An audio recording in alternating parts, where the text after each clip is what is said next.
The words hit me like ice water through the phone speaker. Mom, we need to talk about boundaries. Sarah and I have decided we don't need you managing our lives anymore. We're adults now. And frankly, your constant involvement is becoming suffocating. Before we jump back in, tell us where you're tuning in from, and if this story touches you, make sure you're subscribed, because tomorrow, I've saved something extra special for you. I stood frozen in my kitchen, holding a casserole dish I'd been preparing for my son Marcus's family dinner that evening. The same dinner I'd been hosting every Sunday for the past 3 years. The same kitchen where I'd taught him to crack eggs when he was 7, where we'd studied for his SATs together, where I'd celebrated every promotion and milestone in his career. Marcus, I don't understand. What do you mean by managing? Mom, please. Just listen. Sarah and I appreciate everything you've done, but we need space. No more surprise visits. No more family dinners we didn't ask for. No more advice about how we should handle our finances or raise Emma. We're capable of taking care of ourselves. The silence stretched between us like a chasm. In the background, I could hear my daughter-in-law Sarah's voice, though I couldn't make out the words. But her tone was clear enough. This wasn't Marcus's idea alone. So what are you saying exactly?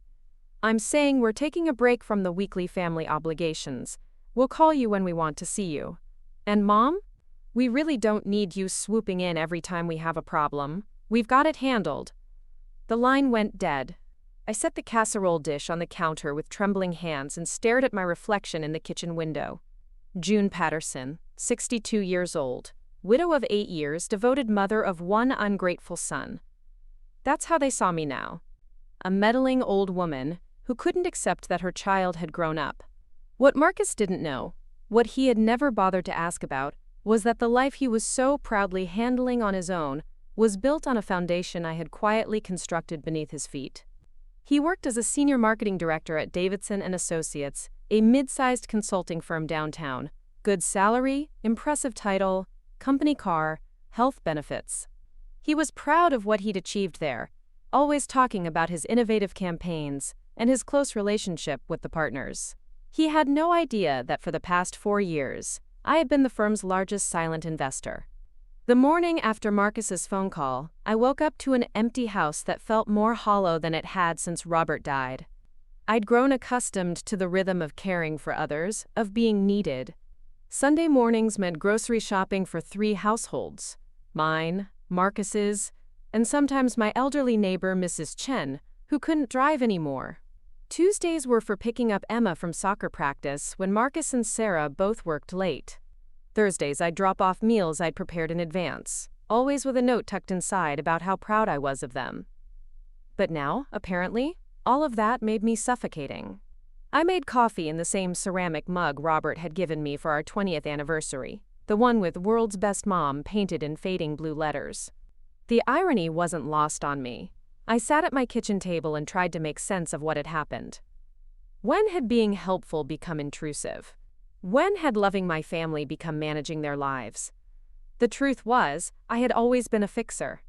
Even as a child, I was the one who mediated fights between my siblings, who helped my mother balance the household budget when money was tight.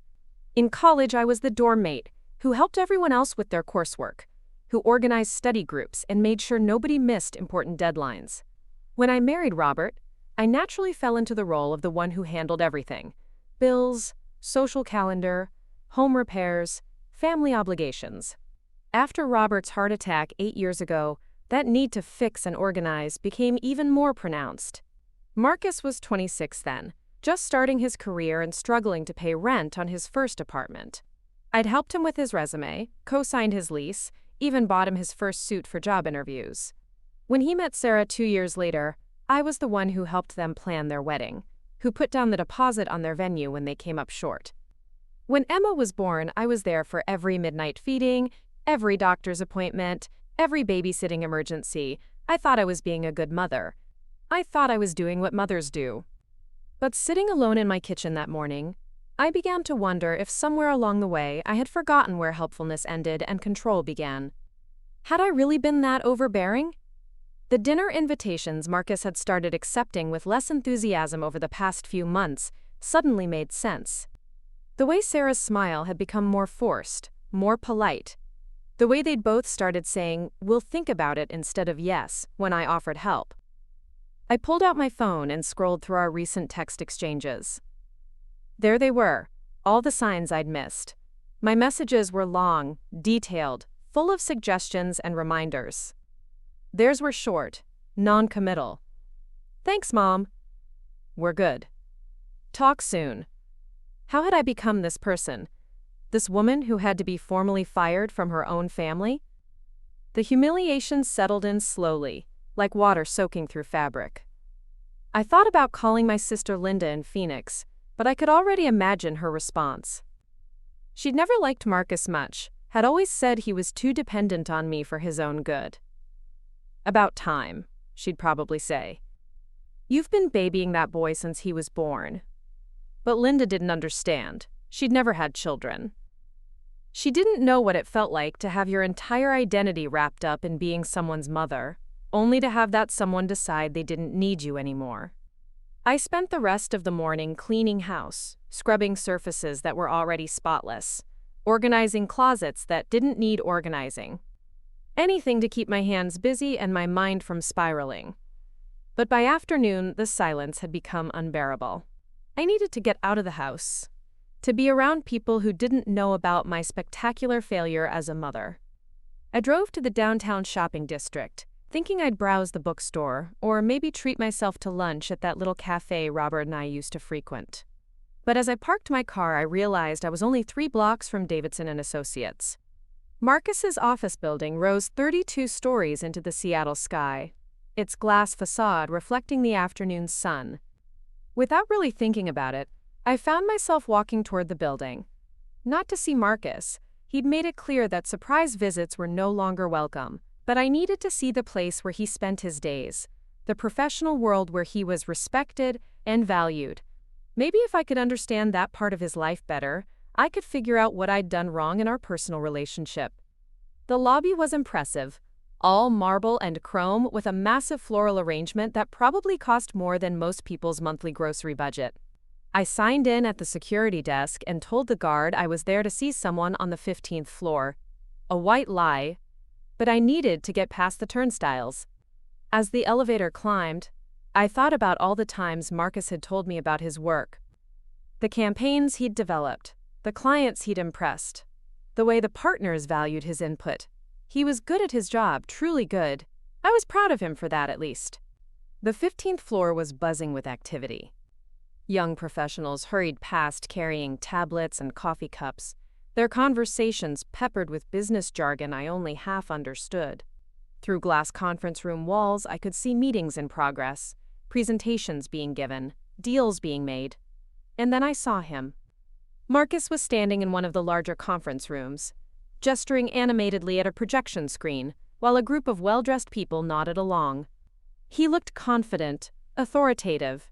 This was his element, his domain, the place where he was Marcus Patterson, marketing director, not just someone's son. I watched him for a few minutes, feeling a complex mix of pride and sadness. He was exactly where he belonged, doing exactly what he was meant to do. Maybe he was right to want independence. Maybe I had been holding him back, keeping him tethered to a version of himself that belonged in childhood rather than adulthood. I was about to leave when I heard a voice behind me. "Excuse me, are you June Patterson?" I turned to see a woman in her 40s approaching, wearing an expensive-looking suit and a warm smile.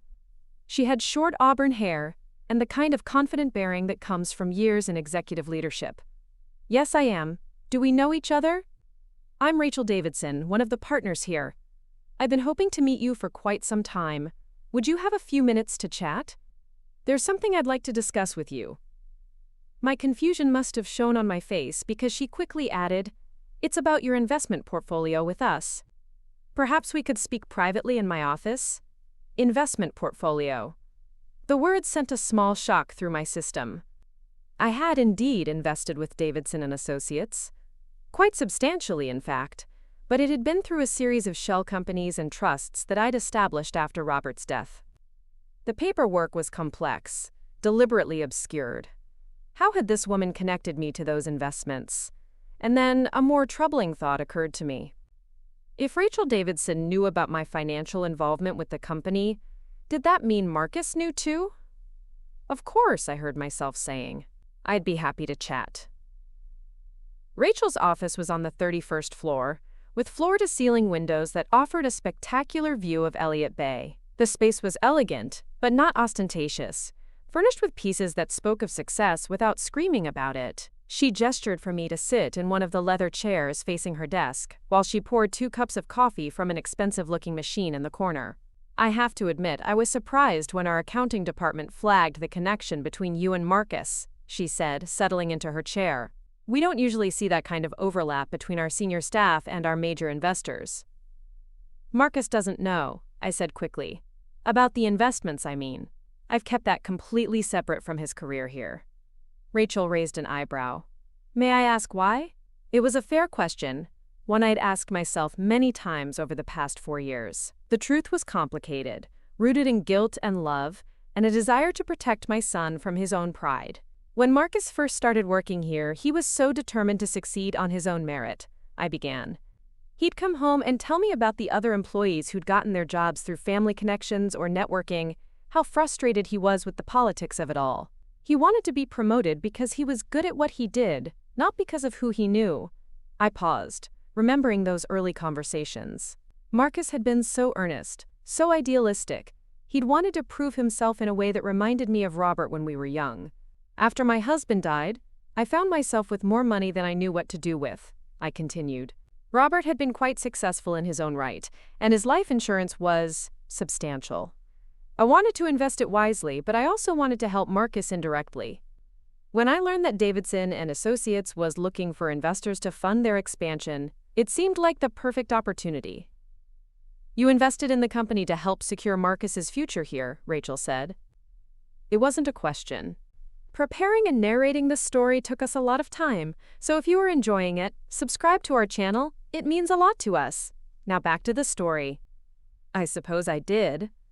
But I also believed it was a sound investment. Your firm has an excellent reputation, and the returns have been quite good. Rachel leaned back in her chair, studying me with interest. You know, may I call you June?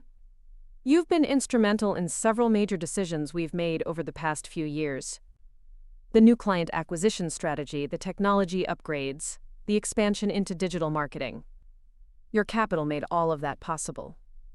I felt a flush of pride, followed immediately by a pang of sadness.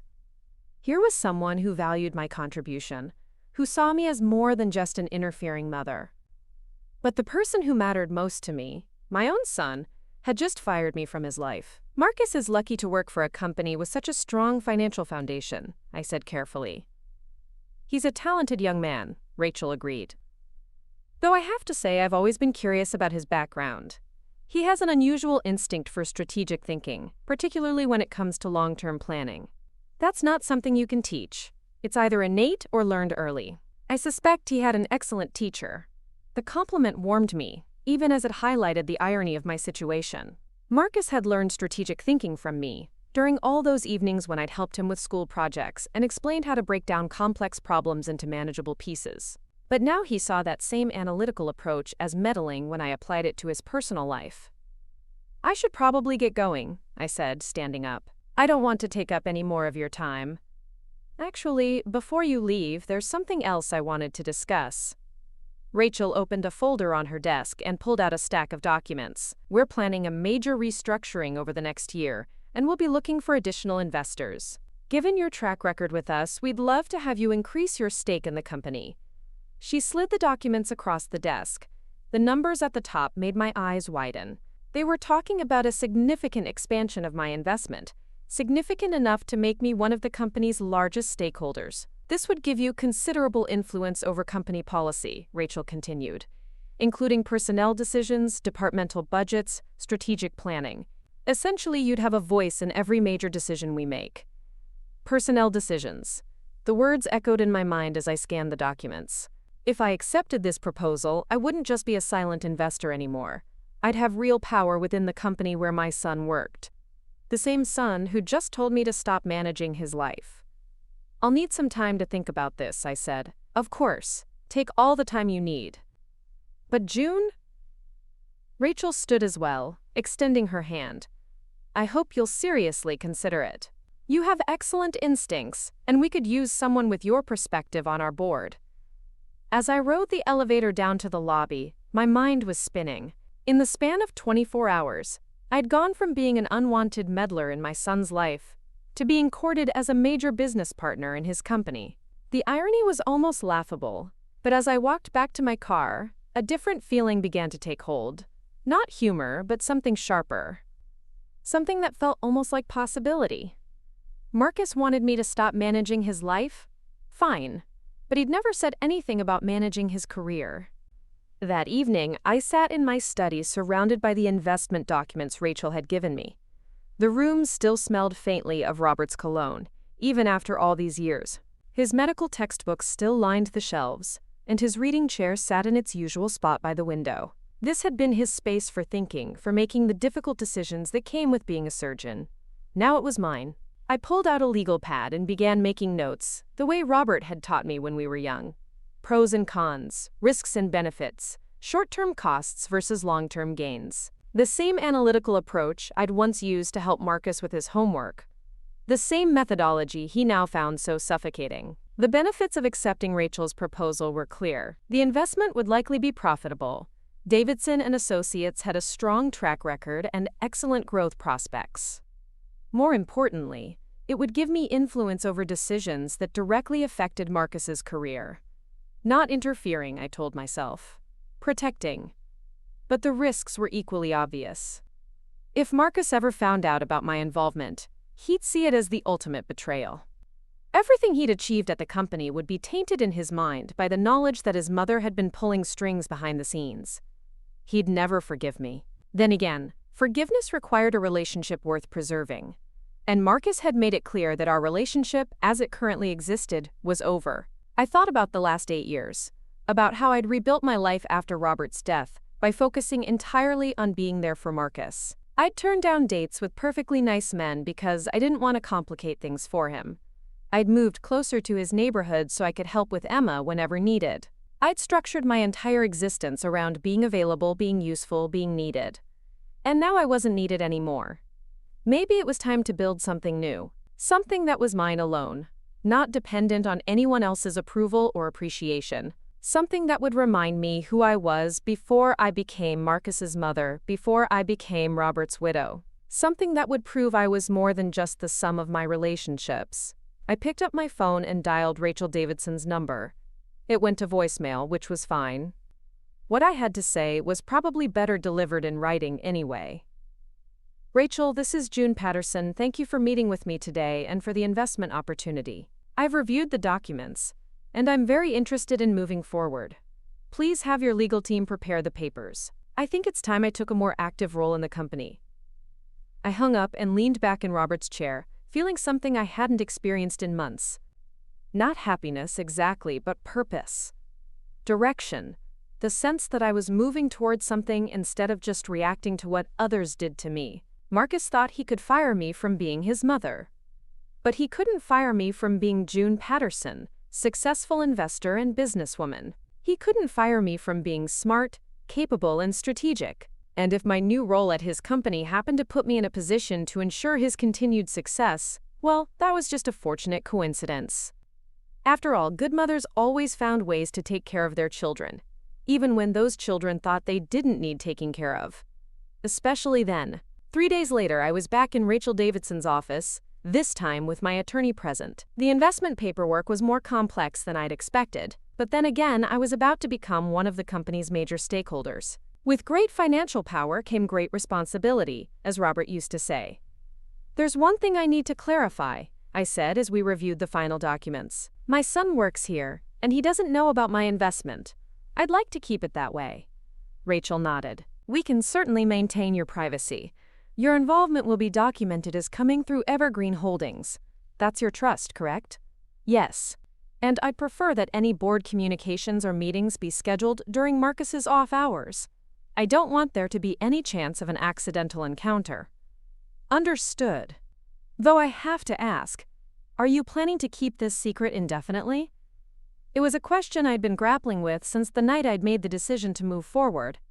Part of me hoped that Marcus would eventually realize what he'd lost when he pushed me away. That he'd come back apologizing and ready to rebuild our relationship. In that scenario, my business involvement could remain private, just another way I'd supported him from behind the scenes. But another part of me, a part that was growing stronger each day, wondered what would happen if he never came back. What if this was truly the end of our close relationship? In that case, why should I continue to hide my accomplishments? Why should I diminish myself to protect his ego? I'm not sure, I answered honestly. I suppose that depends on how things develop. Rachel smiled. Well, regardless of your personal situation, we're thrilled to have you as a partner. Your input is going to be invaluable. As I signed the final documents, I felt a mixture of excitement and trepidation. I was about to become one of the most influential people at Marcus's company, and he had no idea. The secret felt heavy and light at the same time, a burden I'd have to carry, but also a source of power I'd never possessed before. That afternoon, I drove past Marcus and Sarah's house on my way home. It was a beautiful Tudor-style home in a family-friendly neighborhood, with a neat front yard and Emma's bike parked on the porch. I'd helped them with the down payment, though they'd eventually paid me back with interest. Looking at it now, I felt a pang of longing for the Sunday dinners we'd shared there, for the easy intimacy of being welcomed into their daily lives. But I didn't stop. I didn't even slow down. Marcus had drawn his boundaries, and I would respect them, even if respecting them meant finding new ways to be part of his world without him knowing it. The following week, I attended my first board meeting as a major stakeholder in Davidson & Associates. The boardroom was impressive, with a long mahogany table and leather chairs that probably cost more than most people made in a month. Around the table sat some of Seattle's most successful business leaders, tech entrepreneurs, real estate moguls, venture capitalists, and now me. Rachel introduced me as June Patterson from Evergreen Holdings, and I felt a thrill at being defined by my business identity rather than my family relationships. For the first time in years, I wasn't Marcus's mother or Robert's widow. I was simply June, investor and strategic advisor. The meeting covered quarterly reports, expansion plans, and personnel reviews. When they discussed the marketing department, I had to work hard to keep my expression neutral, as they praised Marcus's recent campaign for a major tech client. He'd developed an innovative approach to social media marketing that had exceeded all projections, they said. He was exactly the kind of forward-thinking talent they hoped to retain and promote. Speaking of talent retention, said one of the other board members, we should discuss compensation packages for our senior staff. The market is competitive, and we don't want to lose our best people to other firms. This launched a discussion about salary increases, bonus structures, and promotion tracks. I listened carefully, taking notes and occasionally asking questions about metrics and performance evaluations. When they mentioned that Marcus was being considered for a promotion to associate partner, a position that would come with a significant raise and equity stake in the company, I had to bite my tongue to keep from smiling. My son was succeeding brilliantly, building exactly the kind of career he'd always dreamed of, and now I was in a position to make sure nothing stood in his way. After the meeting, Rachel walked me to the elevator. You were impressive in there, she said. Your questions about the performance metrics were spot on. I think you're going to be a real asset to this team. Thank you. I'm looking forward to being more involved. There is one thing I wanted to mention, Rachel said as we waited for the elevator. The promotion we discussed for Marcus. There's likely to be some resistance from a few of the junior partners. Office politics, you understand. Some people think he's moved up too quickly, that he hasn't paid his dues. I felt a familiar protective instinct surge through me. And what do you think? I think he's earned every opportunity he's been given. But perception matters in business, and we'll need to build a strong case for his promotion if we want it to go through smoothly. The elevator arrived, and I stepped inside. As the doors began to close, I said, "Don't worry about the politics, Rachel. I have a feeling the board will see things our way." The doors closed before she could respond, but I caught a glimpse of her knowing smile. She understood what I was really saying. With my voting power on the board, Marcus's promotion wasn't just a possibility. It was a foregone conclusion. As the elevator descended toward the parking garage, I reflected on how much my life had changed in just 2 weeks. Marcus thought he'd fired me from family duties, relegated me to the role of distant relative who called occasionally and sent birthday cards. But in reality, he'd freed me to become something much more powerful. I was no longer just his mother. I was his benefactor, his guardian angel, his secret weapon. And the best part was, he'd never have to thank me for it. His success would be entirely his own, at least in his mind. His accomplishments would remain untainted by any sense that he owed them to family connections. It was, I realized, the perfect solution. Marcus got his independence, and I got to ensure his continued success. He got to feel proud of his achievements, and I got to feel proud of making them possible. But as I drove home through the Seattle traffic, I couldn't shake the feeling that this was only the beginning. Marcus had made it clear that he didn't want me in his personal life, but he had no idea how deeply I was about to become embedded in his professional one. And if he ever found out, well, that would be an interesting conversation indeed. The silence in my house had taken on a different quality over the following weeks. It wasn't just the absence of Marcus's voice or Emma's laughter echoing through the rooms anymore.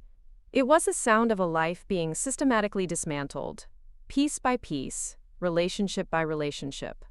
Sarah's birthday came and went without so much as a text message, asking for my traditional homemade German chocolate cake recipe.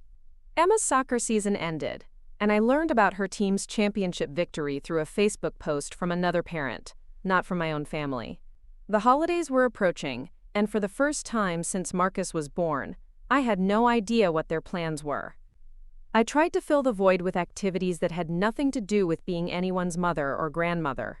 I signed up for a watercolor class at the community center, thinking it might be nice to have a creative outlet. But sitting in that bright classroom surrounded by other retirees discussing their grandchildren's latest achievements felt like torture. I lasted 3 sessions before quietly dropping out. I attempted to reconnect with old friends from my married days, the women I'd lost touch with during those intense years of child-rearing and then caregiving for Robert during his illness. But those relationships had atrophied beyond repair. Our lives had diverged too dramatically, and the tentative lunch invitations felt stilted and forced. They spoke about their own children and grandchildren, with the easy intimacy of people who were still central to their families' lives, while I smiled and nodded and tried to pretend that everything was fine. The worst part was the well-meaning inquiries from neighbors and acquaintances. "How's Marcus doing?" they'd ask at the grocery store or the post office. "And that sweet granddaughter of yours?" I learned to deflect with vague responses about everyone being busy, everyone doing well, everyone living their lives. But each casual question felt like a small knife twist, a reminder of how completely I'd been excised from their daily existence. I found myself driving past Emma's school sometimes, not to interfere or to catch a glimpse of her, but simply because it was one of the few places that still held meaning for me. I'd volunteered there for years when Marcus was young, and later when Emma started kindergarten. The crossing guard still waved when she saw my car, probably wondering why I no longer stopped to chat about the weather or the latest school fundraiser.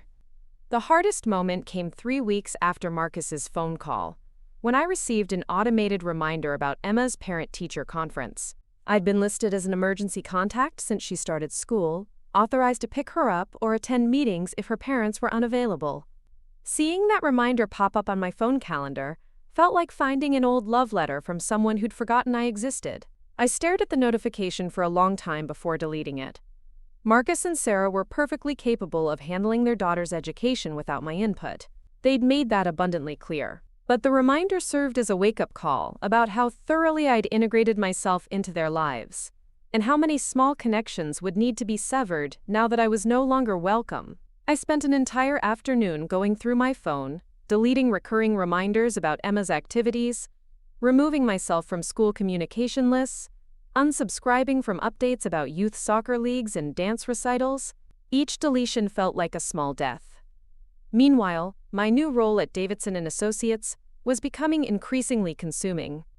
I'd thrown myself into learning everything I could about the company's operations, not just the high-level financial reports, but the granular details of how each department functioned.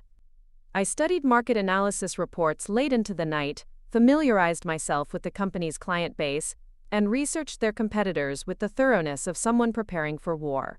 Rachel had been right about my strategic instincts. Within a month of joining the board, I'd identified several areas where the company could improve its efficiency and profitability. My suggestions about streamlining their client onboarding process had already saved them significant time and resources.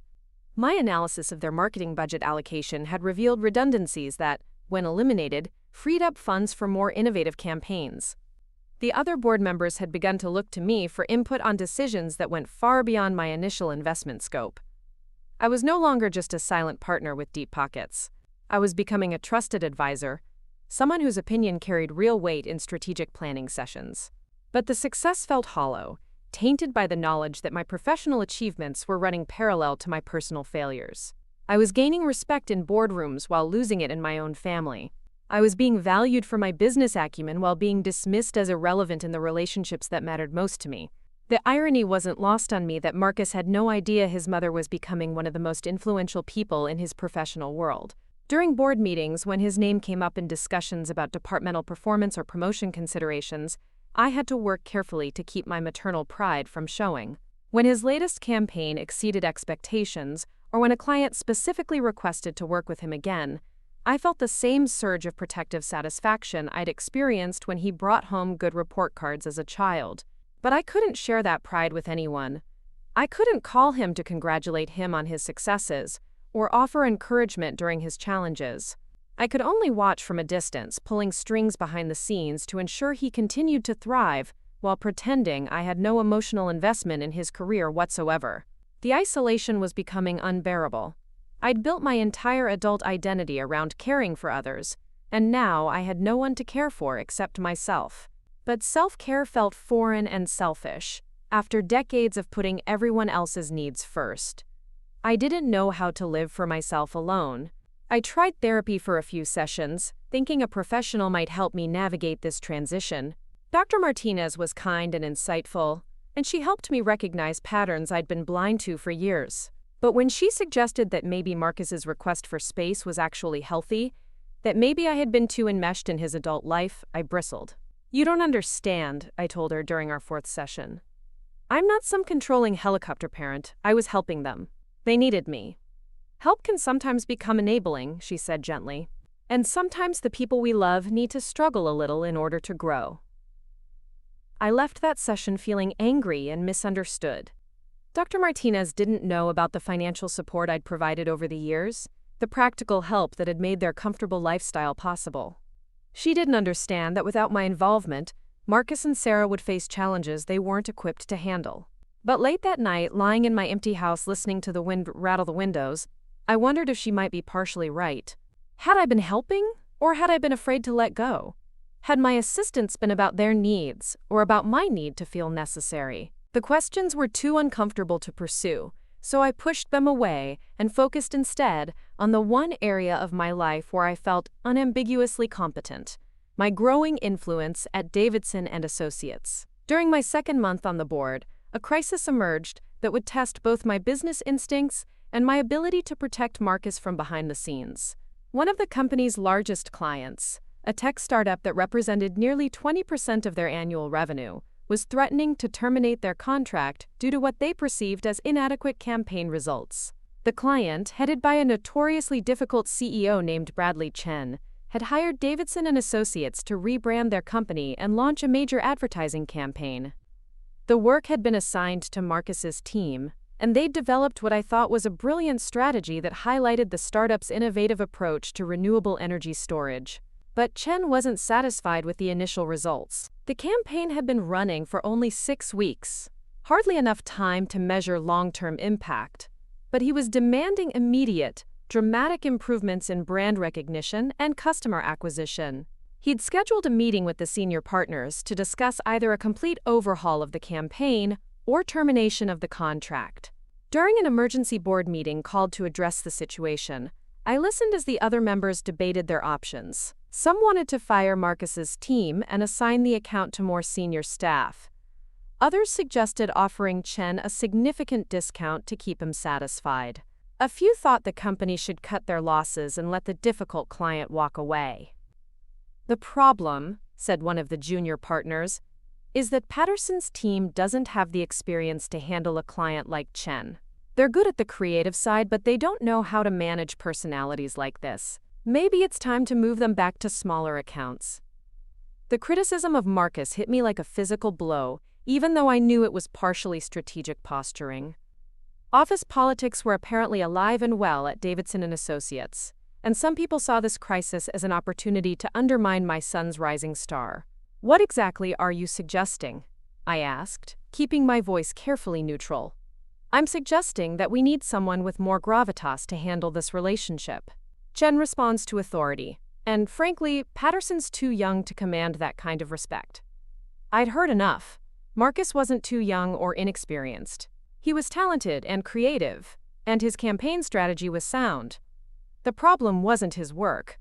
It was Chen's unrealistic expectations and impatient timeline. But I couldn't defend him directly without revealing my personal investment in his success. Instead, I had to find a way to protect him while appearing to act purely in the company's best interests. "I think we're approaching this backwards," I said. "Instead of focusing on what's wrong with our team or our strategy, we should be asking why Chen is really unhappy. I've done some research on his company, and they're facing significant pressure from their investors to show rapid growth. His dissatisfaction with our campaign timeline might have less to do with our work and more to do with his own desperation." I pulled out a folder I'd prepared before the meeting, filled with financial reports and industry analysis I'd compiled over the past week. Chen's startup is burning through capital faster than projected, and they're behind schedule on several product development milestones. He needs marketing wins quickly because he needs to show his board that the company is gaining momentum. The room fell silent as I distributed copies of my research. I'd spent countless hours digging into Chen's business, not because I particularly cared about his success, but because I needed to understand what was driving his behavior so I could protect Marcus from unfair criticism. "So what are you proposing?" Rachel asked. "I'm proposing that we give Chen what he actually needs, not what he's asking for. He doesn't need a new campaign strategy. He needs faster implementation and more intensive market penetration. We should offer him an accelerated timeline with additional resources, not a complete overhaul." I outlined a plan that would require significant additional investment from the company, but would likely satisfy Chen's need for rapid results, without admitting fault in Marcus's original strategy. It was risky and expensive, but it would protect both the client relationship and my son's reputation. The debate that followed was intense, but my research had been thorough enough to address most of the concerns raised by other board members. By the end of the meeting, they'd agreed to try my approach, with the understanding that if it failed, we'd revisit more drastic options. As people filed out of the boardroom, Rachel lingered behind. "That was impressive detective work," she said. "How did you manage to compile all that information so quickly?"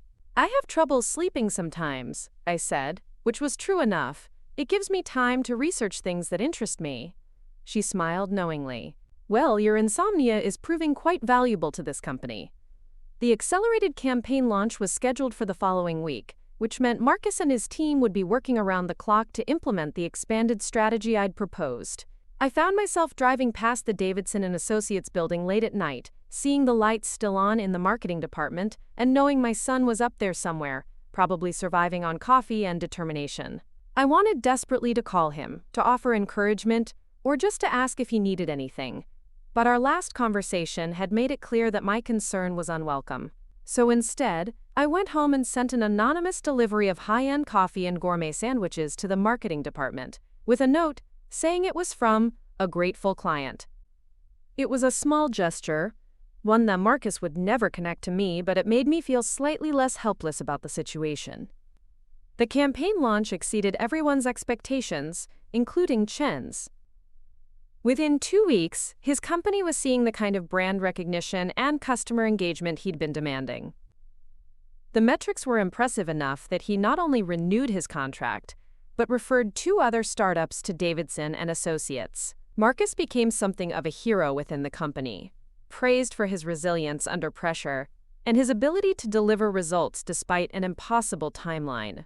During the next board meeting, his promotion to associate partner was approved unanimously, with a compensation package that reflected his new status as one of the firm's rising stars. I sat in that boardroom listening to the praise for my son's work, feeling a complex mixture of pride and sadness.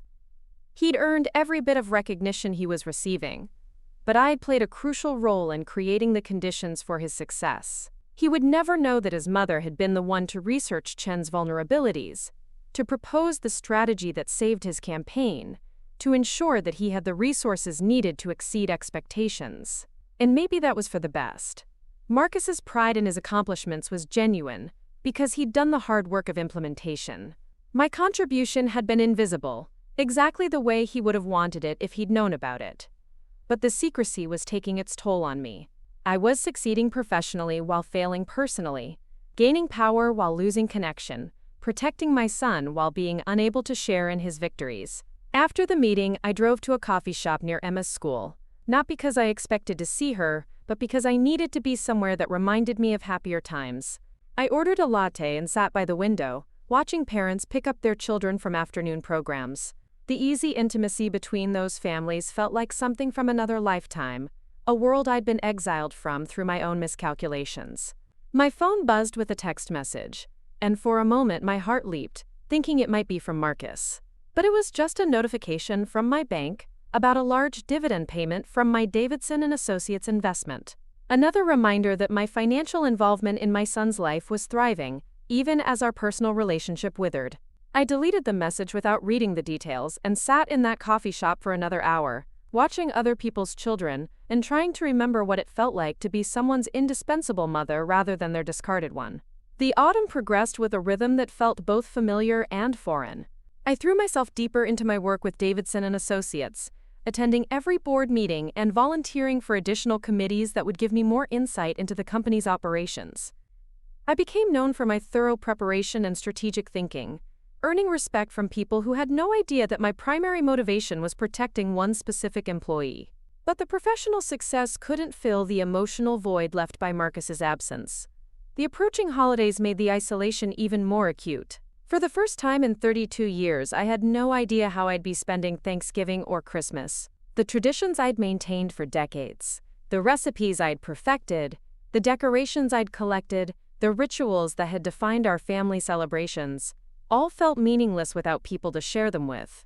I considered traveling, maybe visiting Linda in Phoenix, or taking one of those organized tours for single travelers. But the thought of spending the holidays among strangers felt even more depressing than spending them alone.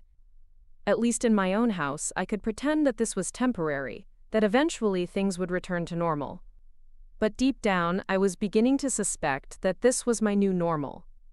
That Marcus's request for space wasn't a temporary cooling-off period, but a permanent redefinition of our relationship.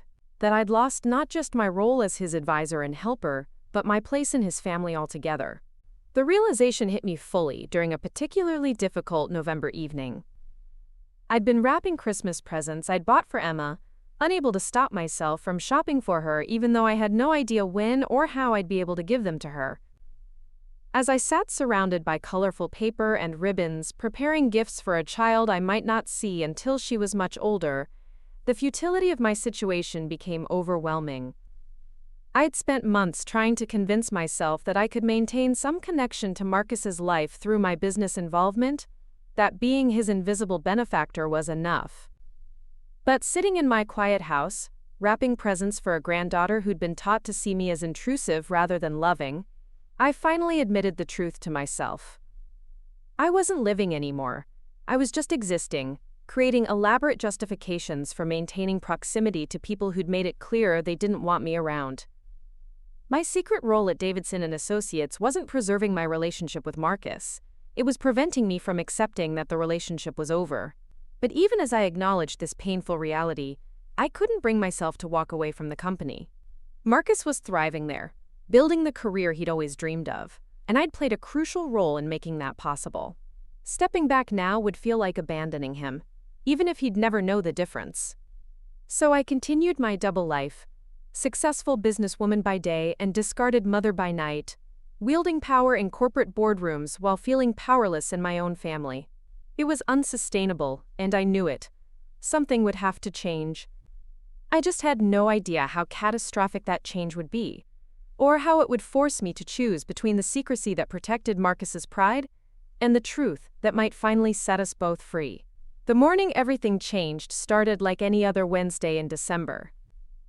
I was sitting at my kitchen table with my laptop open, reviewing quarterly reports for Davidson and Associates, while my coffee grew cold in its cup. The winter light streaming through my windows was thin and pale, matching my mood as I contemplated another holiday season spent alone. My phone rang, jarring me from my concentration. The caller ID showed a number I didn't recognize, but something made me answer anyway. "Mrs. Patterson? This is Janet Walsh from Riverside Elementary. I'm calling about Emma Patterson." My heart stopped. Emma was my granddaughter, but I was no longer listed as her emergency contact. Why would her school be calling me? Is she hurt? What's happened? Emma's fine, but there's been a situation. Her parents were supposed to pick her up for a doctor's appointment this afternoon, but they haven't arrived and we can't reach them. Emma mentioned that you used to pick her up sometimes and she asked us to call you. I know this is irregular, but she seems quite distressed. I was already reaching for my keys. I'll be there in 15 minutes. The drive to Emma's school felt endless, my mind racing with possibilities. Had something happened to Marcus and Sarah? Were they hurt? Had there been an accident? Despite everything that had transpired between us, the thought of anything happening to my son filled me with a terror that nearly took my breath away. I found Emma sitting in the principal's office, looking small and worried in her bright purple jacket. When she saw me, her face lit up with relief. "Grandma June! I knew you'd come." I knelt down and pulled her into a hug, feeling her small arms wrap around my neck. For the first time in months, I felt like myself again. This was who I was supposed to be, the person who showed up when my family needed me. "Of course I came, sweetheart. Everything's gonna be okay." The school secretary explained that they'd been trying to reach Marcus and Sarah for over an hour with no success. Emma's dentist appointment was scheduled for 3 o'clock, and it was already past 2:30. "Would you like me to take her to the appointment?" I asked. "I still have all her medical information in my phone." Emma nodded enthusiastically. "Yes. Grandma June always remembers everything about my appointments."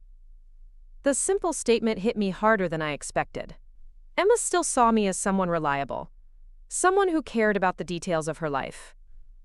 Whatever had changed between Marcus and me, my granddaughter still trusted me to be there when she needed me. We drove to the dentist's office in comfortable conversation, Emma chattering about school and her friends, and a book she was reading. She seemed completely unbothered by her parents' absence, secure in the knowledge that I would handle whatever needed to be handled. Her faith in me was both heartwarming and heartbreaking. "Grandma June, why don't you come to Sunday dinners anymore?" she asked as we sat in the waiting room. I struggled to find an appropriate answer. How do you explain adult conflicts to a 7-year-old without making her feel responsible or confused? "Your mom and dad are very busy right now, sweetheart. They need some space to focus on work and other grown-up things." "But I miss you," she said simply. "Daddy gets grumpy when I ask about you, and Mommy gets that face she makes when she's trying not to cry." The observation was delivered with the matter-of-fact honesty that only children possess, but it hit me like a physical blow. Sarah had been trying not to cry when Emma asked about me? What did that mean? Had cutting me out of their lives been more difficult for them than Marcus had let on? Before I could process this information fully, my phone buzzed with a text from Marcus. The timestamp showed he'd sent it 20 minutes earlier, but I was just receiving it now. "Mom, emergency at work. Can you pick up Emma from school and take her to dentist? Sarah's stuck in traffic from Seattle. Sorry for short notice." I stared at the message, feeling a complex mixture of emotions. So this hadn't been an oversight or an accident. Marcus had deliberately reached out to me because they needed help. After months of insisting they could handle everything on their own, he'd turned to me the moment a genuine crisis arose. Part of me wanted to feel vindicated. Here was proof that they did still need me, that their declaration of independence had been premature. But a larger part of me just felt sad. Was this how our relationship would work now? Would I only hear from them when they needed something, like a service provider rather than a family member? I texted back. Already picked her up and at dentist. Everything's fine. His response came immediately, thank you. Really, we owe you one. We owe you one. As if my care for Emma was a debt to be repaid rather than an expression of love.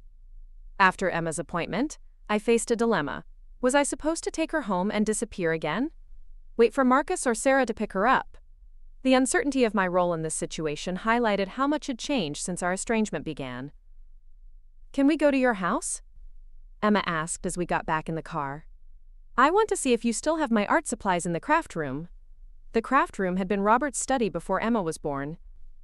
I'd converted it into a space where she could draw and paint during her visits, stocking it with every possible art supply a child could want.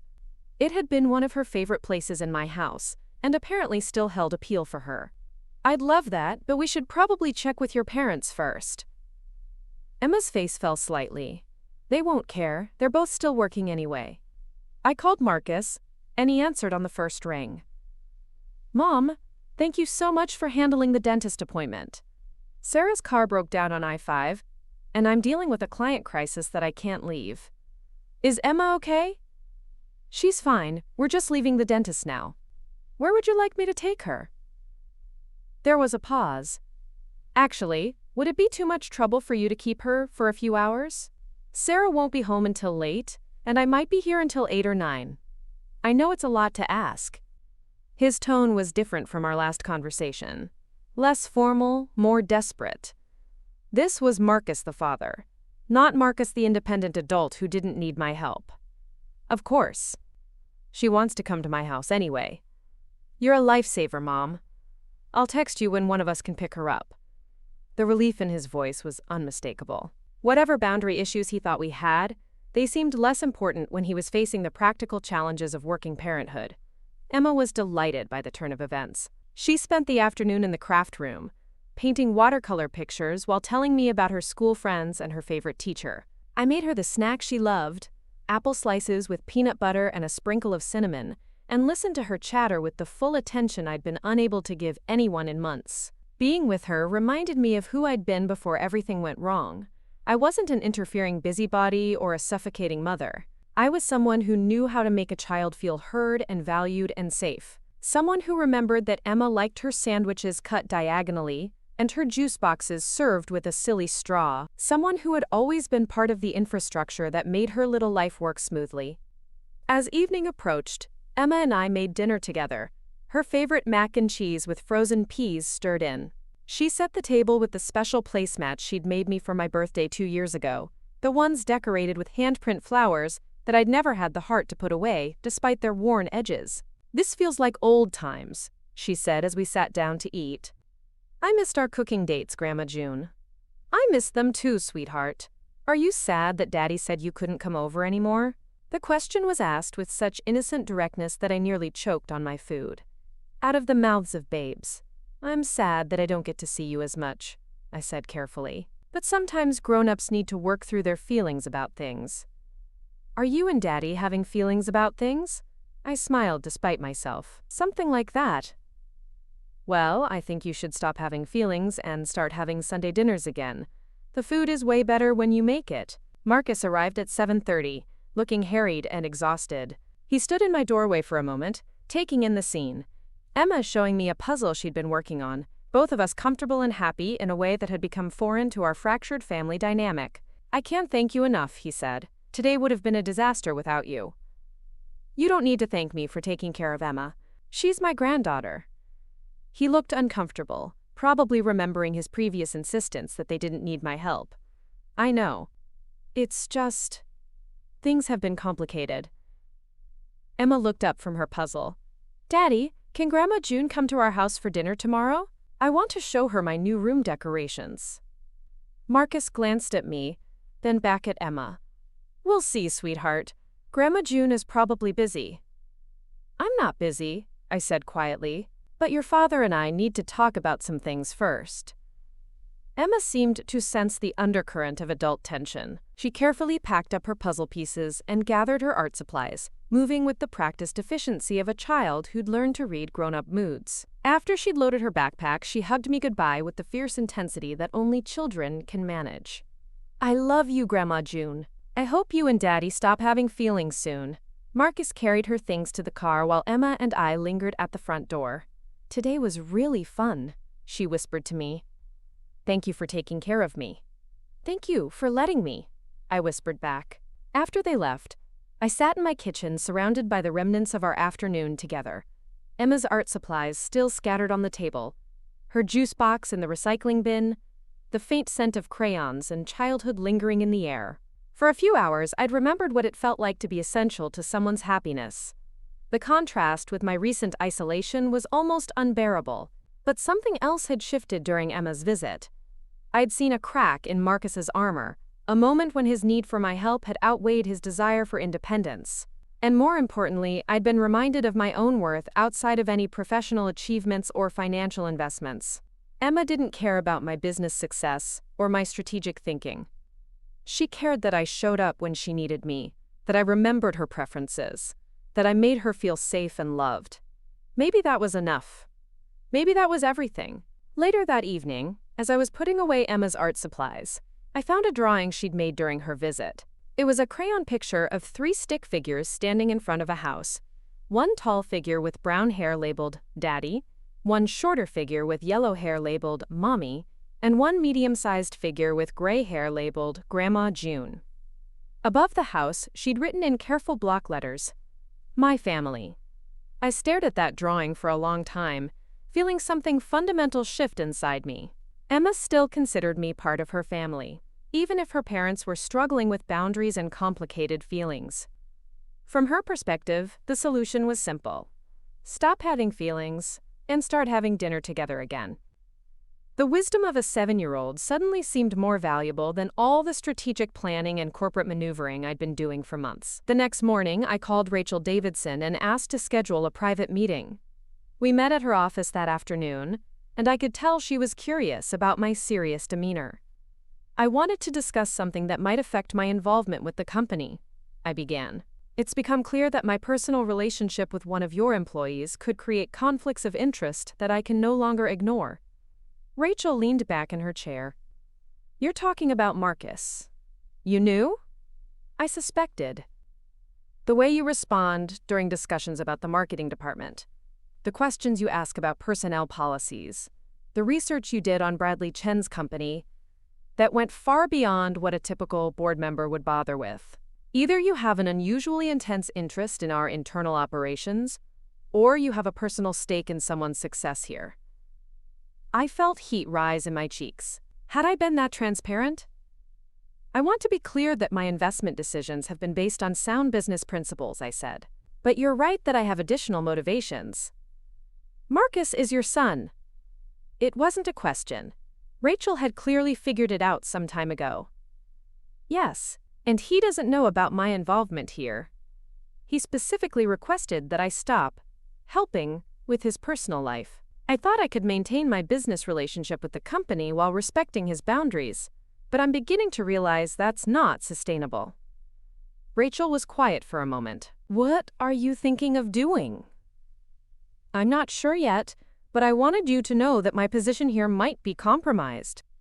If Marcus ever discovers my involvement, he'll feel that his achievements have been tainted by family influence. That could affect his work performance and his relationship with the company. June, can I be frank with you?" I nodded. "Your son is talented, but he's not irreplaceable. This company has thrived because we make smart business decisions, not because we cater to family drama. Your investment and strategic input have been valuable to us, far more valuable than any single employee, even a good one."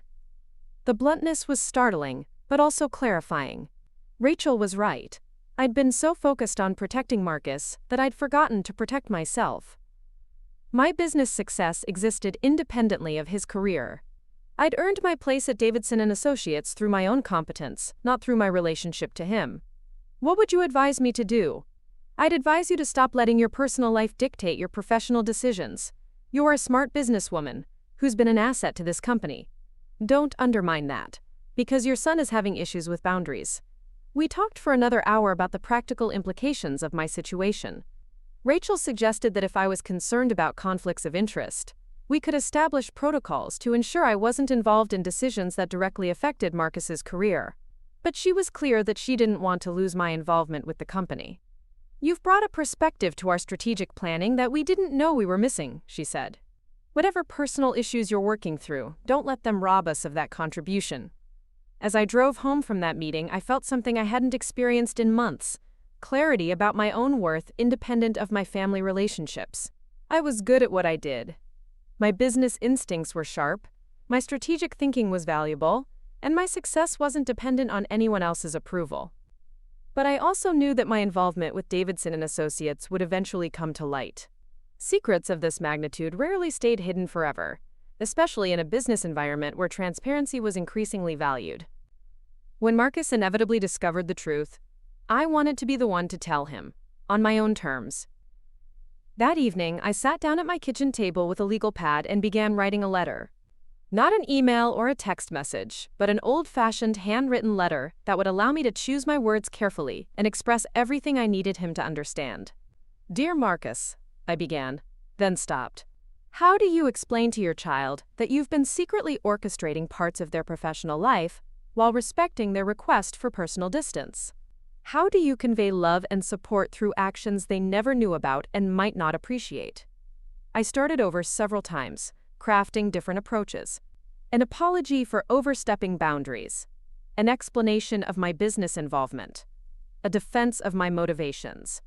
But none of them captured what I really needed to say. Finally, I put the pen down and accepted that some conversations couldn't be prepared for in advance. Whatever I needed to tell Marcus would have to be said face to face, in the moment, with all the messiness and uncertainty that real communication required. But before I could have that conversation, I needed to decide what I wanted from it. Did I want Marcus to forgive me for my secret involvement in his company? Did I want him to understand my motivations? Did I want to rebuild our relationship on new terms? Or was I simply trying to clear my conscience? As I sat in my quiet kitchen, surrounded by the echoes of Emma's laughter from the day before, I realized what I really wanted was something much simpler and much more complicated than forgiveness or understanding. I wanted my family back, not the version where I managed their lives and solved their problems, but the version where we showed up for each other when it mattered. Where I could be Emma's grandmother without apology, Marcus's mother without resentment, and my own person without having to choose between family and independence. I wanted us to stop having feelings and start having Sunday dinners again. But first, I had to find the courage to tell Marcus the truth about what I'd been doing, while he thought I was learning to leave him alone. I had to trust that the love between us was strong enough to survive the revelation that his mother had been his secret business partner all along, and I had to prepare for the possibility that it wasn't. The opportunity came sooner than I expected. 2 days after my meeting with Rachel, Marcus called me directly for the first time since our original confrontation. Mom, I need to ask you something, and I need you to be completely honest with me. My heart started racing. Had he found out about my involvement with Davidson & Associates? Was this the conversation I'd been both dreading and hoping for? Of course. What is it? Emma told Sarah that you two had the best afternoon together this week, and now she's asking when she can see you again. Sarah thinks maybe we were too hasty about the boundaries thing. She's been feeling guilty about cutting you out so completely. This wasn't about the company at all. This was about family, about the recognition that maybe they did still need me in their lives, just in a different way than before. What do you think? I asked carefully. I think I've been an idiot, he said quietly. I think I was so focused on proving we could handle everything ourselves that I forgot Emma has a right to a relationship with her grandmother. And I think Sarah and I have been struggling more than we wanted to admit. Struggling with what? There was a long pause. Everything, honestly. Work, parenting, managing the house, trying to maintain friendships. It turns out having a support system isn't the same as being dependent. We didn't want to feel like we were taking advantage of you. Marcus, taking care of the people I love isn't being taken advantage of. It's being needed. There's a difference. I know that now. Or I'm starting to understand it anyway. Would you Would you be open to having dinner with us this weekend? Just to see how it goes. The relief was so overwhelming that I had to sit down. I would love that more than anything. Good. Saturday night? I'll grill something, and Sarah wants to make that potato salad you taught her. Should I bring dessert? If you want to. Emma's been asking for your chocolate chip cookies, specifically. After we hung up, I sat in my kitchen feeling like I could breathe fully for the first time in months. They wanted me back. Not as a manager or a problem solver, but as a grandmother and a mother and a member of their family.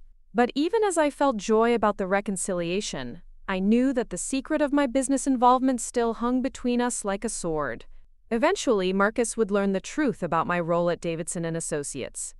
When that happened, would he see it as another example of my inability to respect boundaries? Or would he understand that everything I'd done had been motivated by love and a desire to protect his success? I decided to wait until after our family dinner to address the business situation. First, I wanted to rebuild our personal relationship on solid ground. Then, when we were strong enough to handle difficult conversations, I would tell him everything. The decision felt both wise and cowardly, but it was the choice I could live with. Some truths could wait a little longer, especially when the people you loved were finally ready to let you love them again. Saturday couldn't come fast enough. Saturday arrived with the kind of crisp December clarity that made Seattle look like a postcard. I spent the morning baking Emma's favorite chocolate chip cookies, the recipe I'd perfected over years of trial and error, until they were exactly the right balance of chewy and crisp. As I measured flour and vanilla, I felt a nervous excitement I hadn't experienced since my first date with Robert decades ago. The afternoon stretched endlessly. I changed clothes 3 times, wanting to look nice, but not overdressed, maternal, but not overbearing. Finally settling on a soft blue sweater and comfortable slacks, I gathered the cookies and a bottle of wine and drove to Marcus and Sarah's house with my heart hammering against my ribs. Emma answered the door before I could even knock, clearly having been watching from the window. She launched herself into my arms with the uncomplicated joy that only children possess, chattering about her week at school and asking if I'd brought the cookies she could smell through the container. "Grandma June, Daddy said you're staying for dinner and maybe we can watch a movie after. I picked out 3 good ones in case you can't decide." Marcus appeared behind her, looking slightly sheepish but genuinely happy to see me. "Hi, Mom." "Thanks for coming."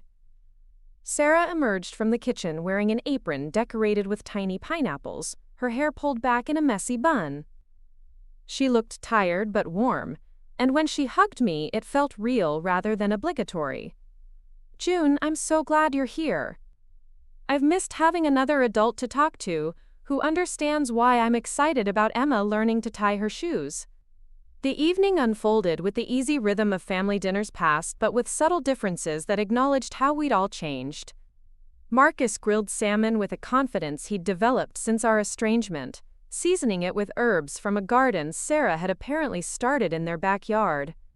Sarah's potato salad was indeed made from my recipe, but she'd added her own touches, fresh dill, and a hint of lemon that improved on my original version.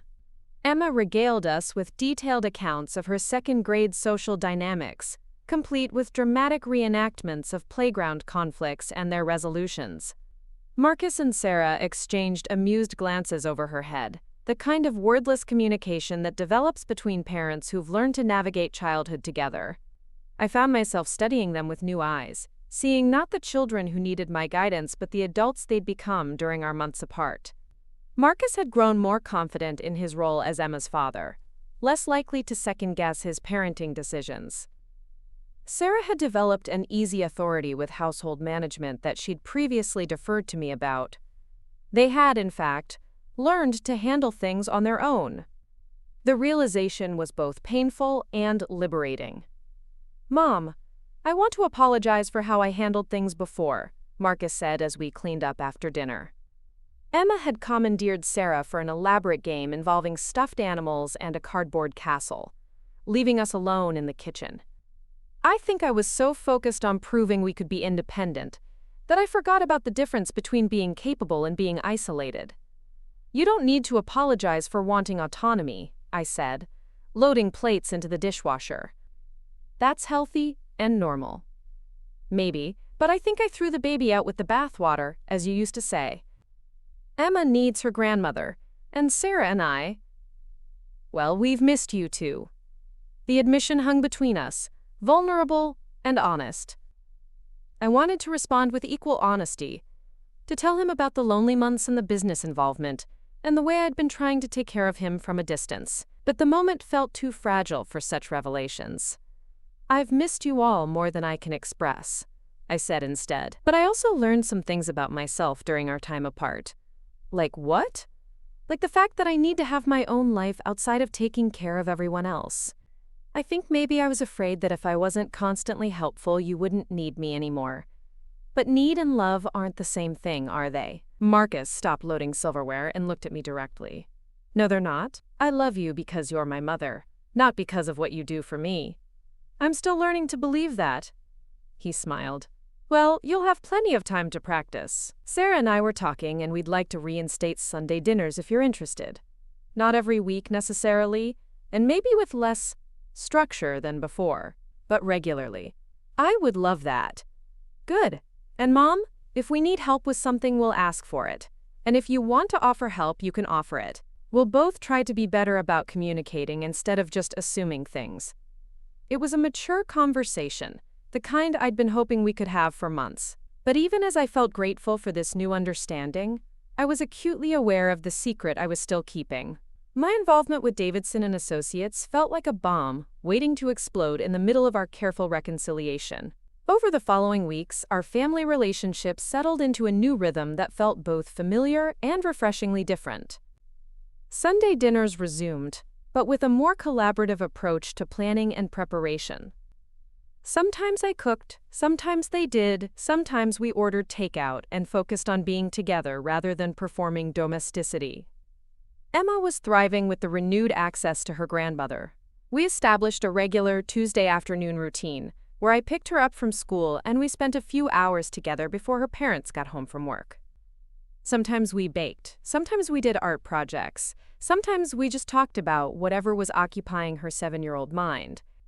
These afternoons became precious to me, not just because I loved spending time with Emma, but because they gave me a clear role in the family that didn't involve managing anyone's life. I was simply Emma's grandmother, available for the specific kind of attention and patience that grandparents are uniquely positioned to provide. Marcus and Sarah seemed more relaxed too, no longer carrying the burden of proving their complete independence. They asked for help when they needed it. Babysitting during a date night, advice about a parenting challenge, an extra pair of hands when Emma was sick and they both had important work commitments. But my professional life was becoming increasingly complex. As winter progressed into spring, my role at Davidson and Associates continued to expand. I'd been appointed to the Executive Oversight Committee, giving me direct input into personnel decisions and strategic planning. My investment in the company had grown to the point where I was essentially a silent partner with significant voting power. And Marcus's career was flourishing in ways that I knew weren't entirely coincidental. His promotion to associate partner had opened doors to larger clients and more complex projects. He was being groomed for eventual partnership track, his salary had increased substantially, and his professional reputation was growing beyond the company itself. Every success felt like a double-edged sword. I was genuinely proud of his accomplishments and his growing confidence as a leader, but I also knew that my behind-the-scenes influence had played a role in creating the conditions for his success. The knowledge felt like a constant weight on my conscience. The situation became more complicated in March when Davidson and Associates landed its biggest client ever, a multinational corporation looking to completely rebrand their consumer division. The contract was worth millions of dollars and represented the kind of breakthrough that could establish the company as a major player in the competitive Seattle marketing landscape. Marcus's team was assigned to lead the project, a responsibility that would either catapult his career to new heights or expose him to professional risks he might not be prepared for. The client was notoriously difficult, with a history of firing marketing firms who failed to meet their exacting standards. During the board meeting where the assignment was discussed, I found myself in an impossible position. Several board members expressed concerns about putting such a high-stakes project in the hands of someone as relatively young as Marcus. There was talk of assigning a senior partner to oversee his work, which would effectively undermine his authority and signal a lack of confidence in his abilities. I think we're underestimating Patterson's capabilities, I said, choosing my words carefully. His track record with challenging clients has been excellent, and his team has consistently exceeded expectations.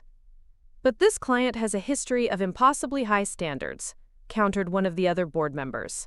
If Patterson fails, it could damage our reputation significantly.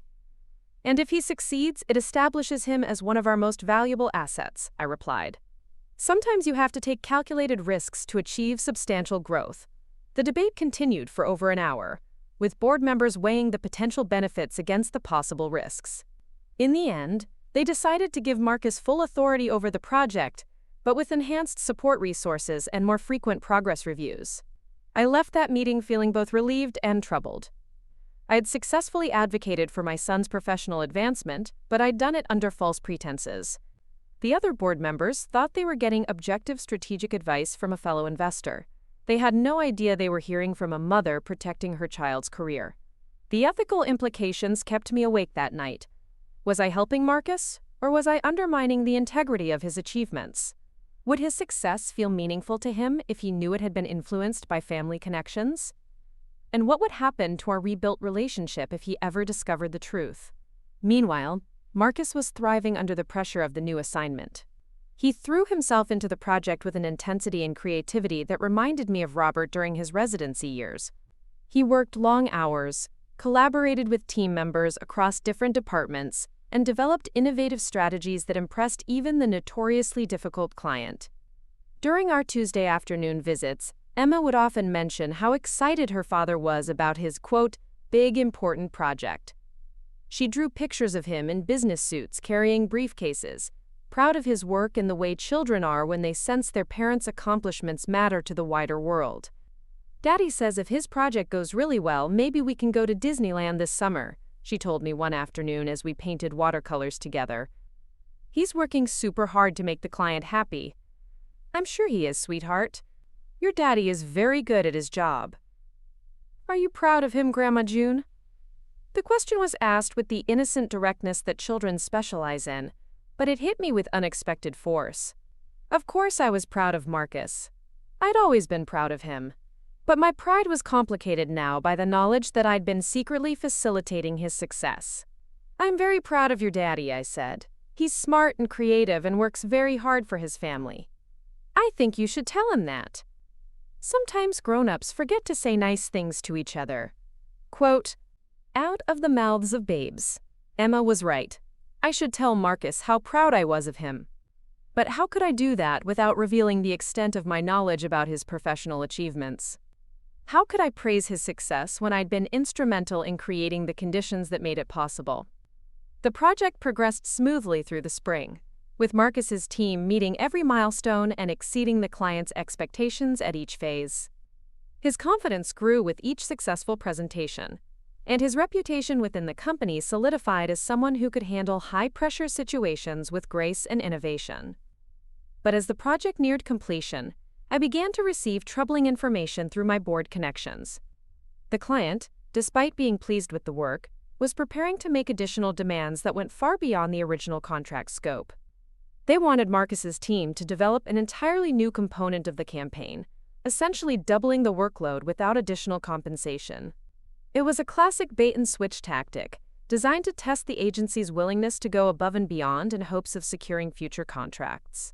But accepting the additional work would mean Marcus's team would be working unsustainable hours for inadequate pay, while rejecting it could jeopardize the entire relationship and damage the company's reputation. During the board meeting where this development was discussed, I found myself once again in the position of advocating for my son's interests while pretending to offer objective business advice.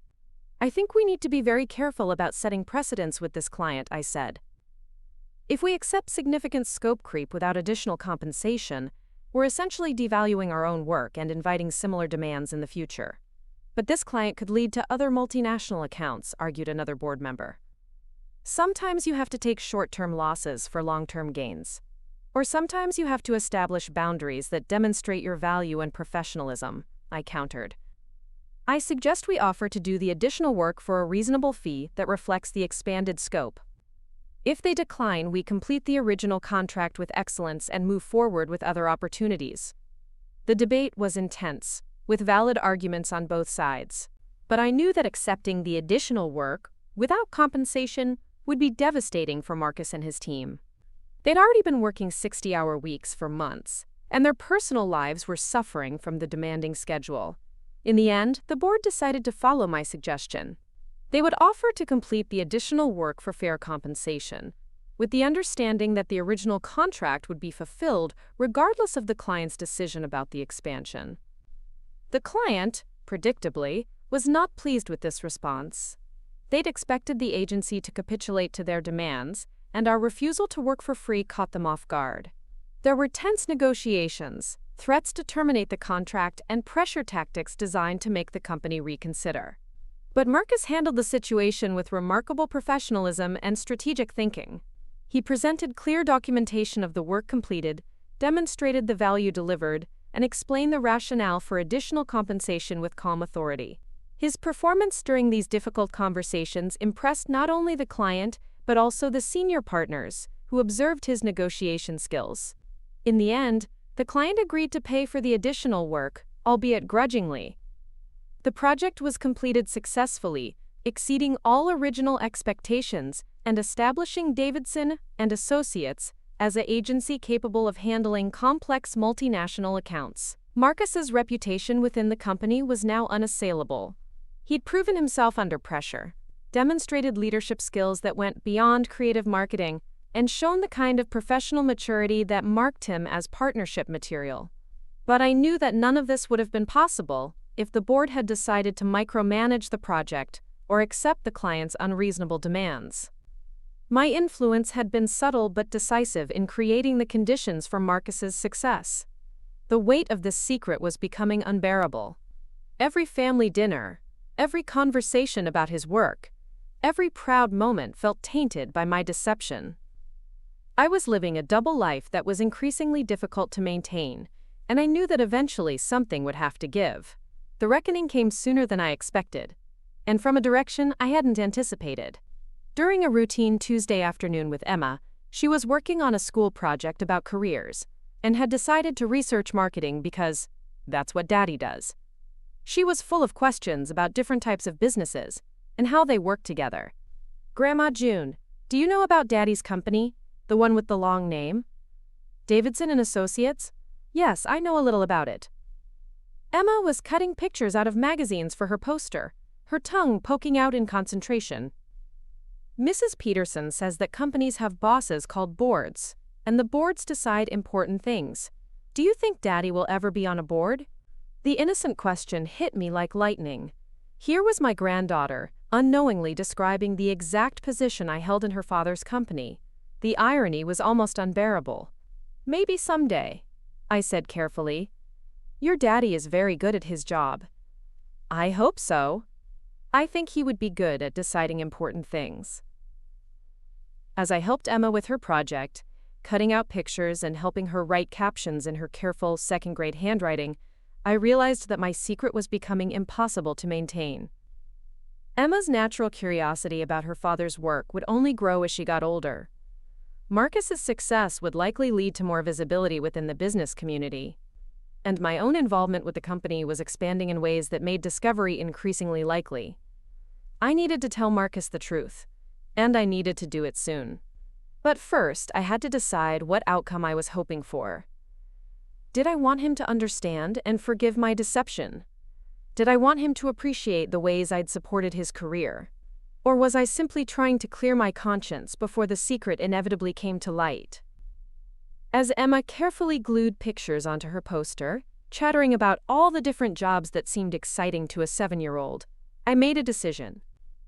I would tell Marcus everything at our next Sunday dinner. I would explain my motivations, acknowledge my deception, and accept whatever consequences followed. It was time to stop managing the situation and start trusting that our relationship was strong enough to survive the truth, even if that truth was more complicated than either of us had ever imagined. Sunday dinner at Marcus and Sarah's house had become my favorite part of each week, but this particular Sunday in late April felt different. I'd spent the entire morning rehearsing what I would say. how I would explain my involvement with Davidson and Associates, how I would make Marcus understand that everything I'd done had been motivated by love rather than control. I arrived with my usual contribution, a homemade apple pie that Emma had specifically requested, but my hands were shaking as I carried it to the door. Sarah greeted me with her customary warmth, but I could barely focus on her cheerful updates about Emma's school activities and her own work projects. Marcus was in the kitchen, seasoning a roast that smelled like Sunday dinners from my own childhood. He looked relaxed and content, humming softly to himself as he worked. The sight of him so happy and secure made what I was about to do feel even more daunting. "Mom, you seem distracted tonight," he said, glancing up from his preparations. "Everything okay?" "Actually, there's something I need to discuss with you and Sarah. After dinner, when Emma's occupied with something else." A shadow of concern crossed his face. "Is everything all right? Are you feeling okay?" "I'm fine physically. It's more complicated than that." Sarah appeared in the doorway, having overheard our conversation.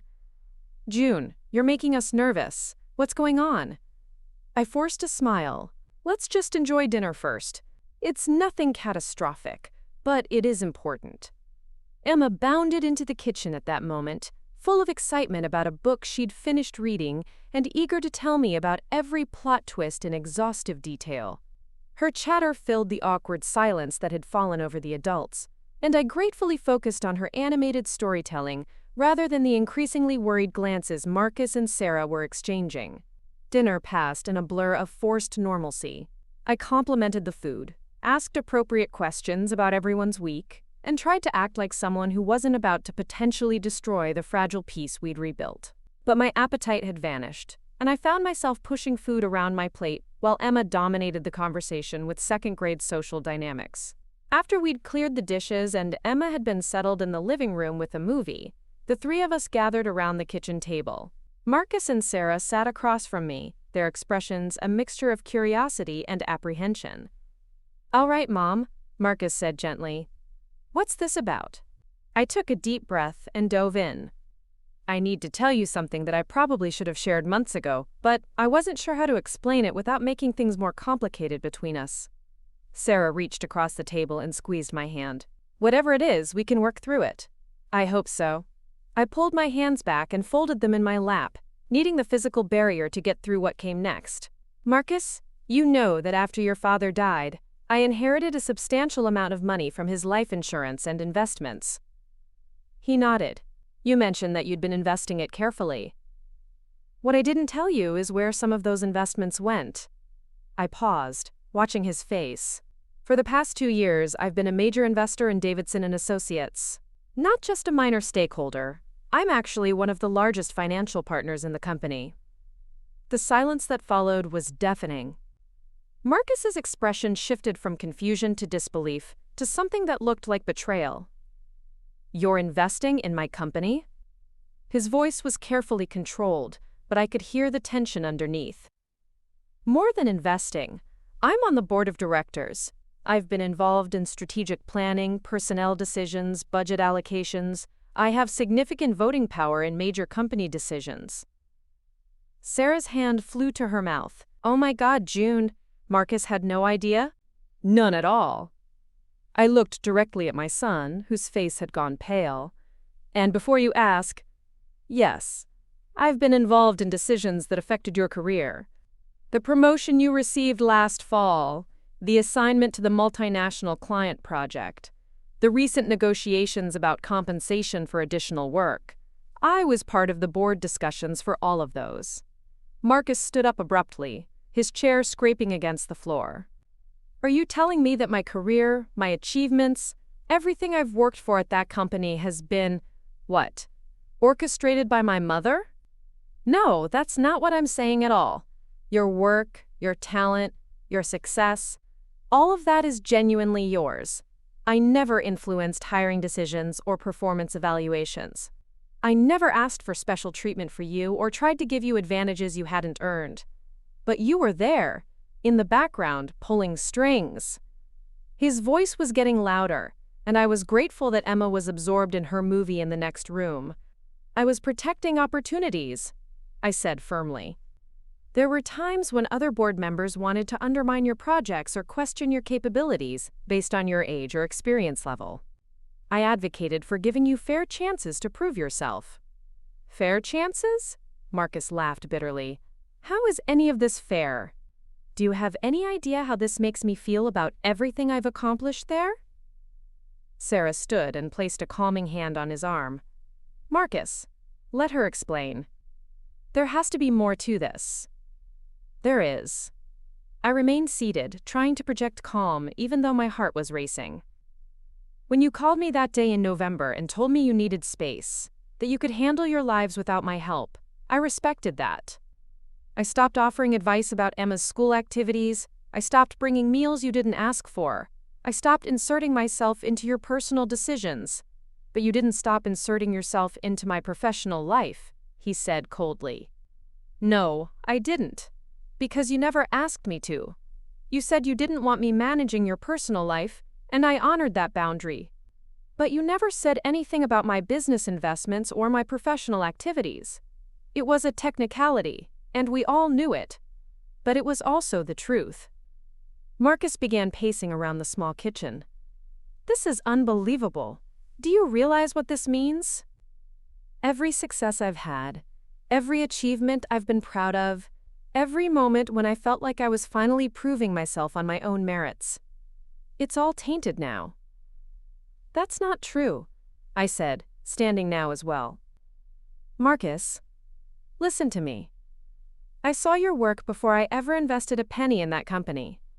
I watched you build campaigns that were creative and effective. I heard about clients specifically requesting to work with you again. Your abilities are real. But the opportunities weren't. You made sure I got the right projects, the right support, the right conditions to succeed. How am I supposed to feel proud of any of it? Sarah stepped between us, her voice gentle but firm. Okay, everyone needs to take a breath. This is a shock, and emotions are running high, but we need to talk through this calmly. How am I supposed to be calm about this? Marcus turned to his wife. My mother has been secretly controlling my career while lecturing me about independence. Do you see the irony here? I see a mother who found a way to support her son's success without interfering in his daily life, Sarah said quietly. I also see a son who's scared that his achievements aren't entirely his own. Her observation hit the mark. Marcus's anger faltered slightly, replaced by something more vulnerable. Of course I'm scared about that, he admitted. I have spent my entire adult life trying to prove that I could succeed without depending on family connections. And now I find out that my biggest professional breakthrough happened at a company where my mother is secretly one of the most powerful people. I sat back down, suddenly feeling exhausted. Marcus, do you remember when you were in college, and you called me crying because you didn't think you were smart enough for your economics class? He looked surprised by the change of subject. What does that have to do with anything? You were convinced you were going to fail, that you didn't belong in that program, that everyone else was naturally better at understanding complex financial concepts than you were. I remember. And what did I tell you? Marcus was quiet for a moment. You told me that intelligence wasn't about understanding everything immediately. You said it was about persistence, curiosity, and the willingness to ask questions until things made sense. And then what happened? I studied harder, went to office hours, formed a study group with other students who were struggling. I ended up getting an A in the class. Did I do the work for you? No. Did I call your professor and ask for special treatment? No. Did I write your papers or take your exams?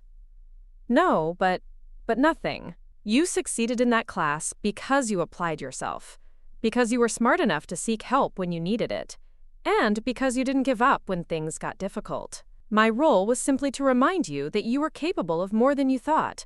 Sarah nodded slowly. June's right, Marcus. There's a difference between creating opportunities and taking advantage of them. But she didn't just remind me of my capabilities this time, Marcus said. She was literally in a position to influence my career trajectory. And what did I influence exactly? I asked. I advocated for giving you challenging projects instead of safe ones. I supported allocating resources to your campaigns instead of cutting your budget. I argued for judging your work on its merits instead of your age or experience level. Would you have preferred the alternative? Marcus slumped back into his chair, running his hands through his hair. That's not the point, Mom. The point is that I had a right to know. I had a right to make my own decisions about whether I wanted to work for a company where my mother was a major stakeholder. He was right about that, and I knew it. You're absolutely right. I should have told you from the beginning. I was afraid that if you knew, you'd either feel obligated to quit your job, or you'd second-guess every success you had there. So you made the decision for me. Yes, I did. And that was wrong. The admission hung in the air between us. Sarah looked back and forth between Marcus and me, clearly trying to gauge whether this conversation was moving toward resolution or further conflict. Can I ask you something, Mom? Marcus's voice was calmer now, more curious than angry. When you invested in Davidson and Associates, was it primarily because I worked there, or did you genuinely believe it was a good business opportunity? It was a fair question, and one I'd asked myself many times. Honestly, both. I researched the company thoroughly before investing, and the financials were solid. They had strong client relationships, talented staff, and good growth potential. But would I have looked at them in the first place if you didn't work there? Probably not. And the board position, how did that happen? Rachel Davidson approached me about increasing my investment and taking a more active role in company governance. She said my strategic insights were valuable and they wanted someone with my perspective involved in long-term planning. Did she know I was your son? She figured it out eventually. She never explicitly said so, but she made comments that suggested she'd connected the dots. Marcus was quiet for several minutes, processing everything I'd told him. Sarah refilled our coffee cups and sat back down, giving us both time to think. I need to understand something, Marcus finally said. During the project with the multinational client, when they tried to add extra work without compensation, were you involved in the decision to push back on that? Yes. The board was split on how to handle it. Some people wanted to accept the additional work to avoid conflict. I argued that we should maintain our boundaries and charge appropriately for the expanded scope. And if you hadn't been there to argue for that position? I considered the question carefully. I think the board probably would have caved to the client's demands. Your team would have been overworked and underpaid, and it would have set a precedent that devalued the company's services. Marcus leaned back in his chair, staring at the ceiling. So you're saying that your involvement actually protected me from being taken advantage of? I'm saying that I used my position to advocate for fair treatment of all employees, including you. But yes, I was particularly motivated to ensure that you weren't exploited. This is so complicated, Sarah said softly. On one hand, June, what you did wasn't entirely honest. Marcus had a right to know about your involvement in his company. But on the other hand, everything you describe sounds like you were protecting him, rather than giving him unfair advantages. I don't know how to feel about any of this, Marcus admitted. Part of me is angry that you kept this secret. Part of me is grateful that you were looking out for me. And part of me is terrified that I'll never know whether my success is real or just the result of having a powerful mother. It was the most honest thing he'd said all evening, and it broke my heart. Marcus, can I tell you what I think? He nodded. I think you're a talented, creative, hardworking professional who would have succeeded at Davidson and Associates, regardless of my involvement. I think the reason I was able to advocate effectively for your projects is because your work was genuinely excellent. And I think you're underestimating your own abilities if you believe that having family support somehow diminishes your achievements. But how can I be sure? How can anyone be sure about anything? Sarah interjected. Marcus, do you think everyone else at your company got there entirely on their own merit, with no help from family connections or mentors or lucky breaks? Do you think success in business is ever purely about individual talent? That's different. Is it? June didn't get you hired. She didn't do your work for you. She didn't give you skills you didn't possess. What she did was create an environment where your abilities could be recognized and rewarded appropriately. We talked for another hour, covering the same ground from different angles. Marcus struggled with the implications of my involvement, while I tried to help him understand my motivations without excusing my deception. Sarah served as a mediator, helping us both see perspectives we'd missed. Eventually, Emma wandered into the kitchen, rubbing her eyes and asking why we were all talking so seriously. The interruption broke the intensity of our conversation, reminding us that whatever we decided about this situation would affect her too. "Are you guys fighting?" she asked, climbing into Marcus's lap. "We're having a grown-up discussion about some complicated things," he said, smoothing her hair. "But we're not fighting." "Good. I don't like it when grown-ups fight. It makes my stomach feel twisty." "Your stomach doesn't need to feel twisty," I assured her. "Daddy and I are just working through some things, but we love each other very much." Emma studied my face with the intensity that children bring to reading adult emotions. "Are you sad, Grandma June?" "A little bit. But sometimes grown-ups need to be sad for a while before they can feel better. Like when I was sad about not being invited to Lucy's birthday party, but then I realized I got to have a special day with just you instead. Something like that, sweetheart." After we got Emma settled back in the living room, the three of us returned to our conversation with less intensity but more focus. "I need some time to process all of this," Marcus said. "I don't know how I feel about continuing to work at a company where my mother is on the board of directors." "That's your decision to make," I said. "But before you do anything drastic, I want you to consider something." "What?" "Davidson and Associates is a good company with ethical leadership and excellent growth potential. You've built valuable relationships there, and you have opportunities for advancement that might be hard to replicate elsewhere. Don't let your discomfort with my involvement cost you a career you've worked hard to build." "Are you saying I should just pretend I don't know about your role there?" "I'm saying you should make decisions based on what's best for your professional future, not on your emotional reaction to my choices." Sarah leaned forward. "What if June stepped back from her board position? Would that make it easier for you to stay?" "I'm not asking her to do that," Marcus said quickly. "She's earned her place there, and from what she's described, she's been an asset to the company." "But would it help?" Marcus considered this. "Maybe. I don't know. I need to think about what would feel right." I reached across the table and took his hand. "Marcus, whatever you decide about your job, I want you to know that I'm sorry I kept this secret from you. You're right that you deserve to know. I was trying to protect your sense of independence, but I ended up undermining your trust instead." "I understand why you did it," he said quietly. "I just wish you'd trusted me enough to tell me the truth." "You're right. I should have." We sat in silence for a few minutes, the weight of everything we discussed settling over us. Emma's laughter drifted in from the living room, a reminder that life continued beyond the complicated dynamics we were trying to navigate. "What happens now?" Sarah asked. "Now we figure out how to move forward," I said. "I can't undo my deception, but I can be completely honest going forward. And Marcus can decide what feels right for his career." "I want to stay at Davidson and Associates," Marcus said slowly. "At least for now. I like the work, I've built good relationships there, and I don't want to make a major career change based on emotions rather than logic. And my involvement with the company? I think I can live with it as long as there's complete transparency from now on. If there are board discussions that affect me or my department, I want to know about them. If you advocate for or against something that impacts my work, I want you to tell me." I can agree to that. And no more secret protection or behind-the-scenes management of my career. If I'm going to succeed or fail there, it needs to be on my own merits. Understood. Sarah smiled for the first time all evening. "So we're okay? We can work through this?" "We're okay," Marcus confirmed.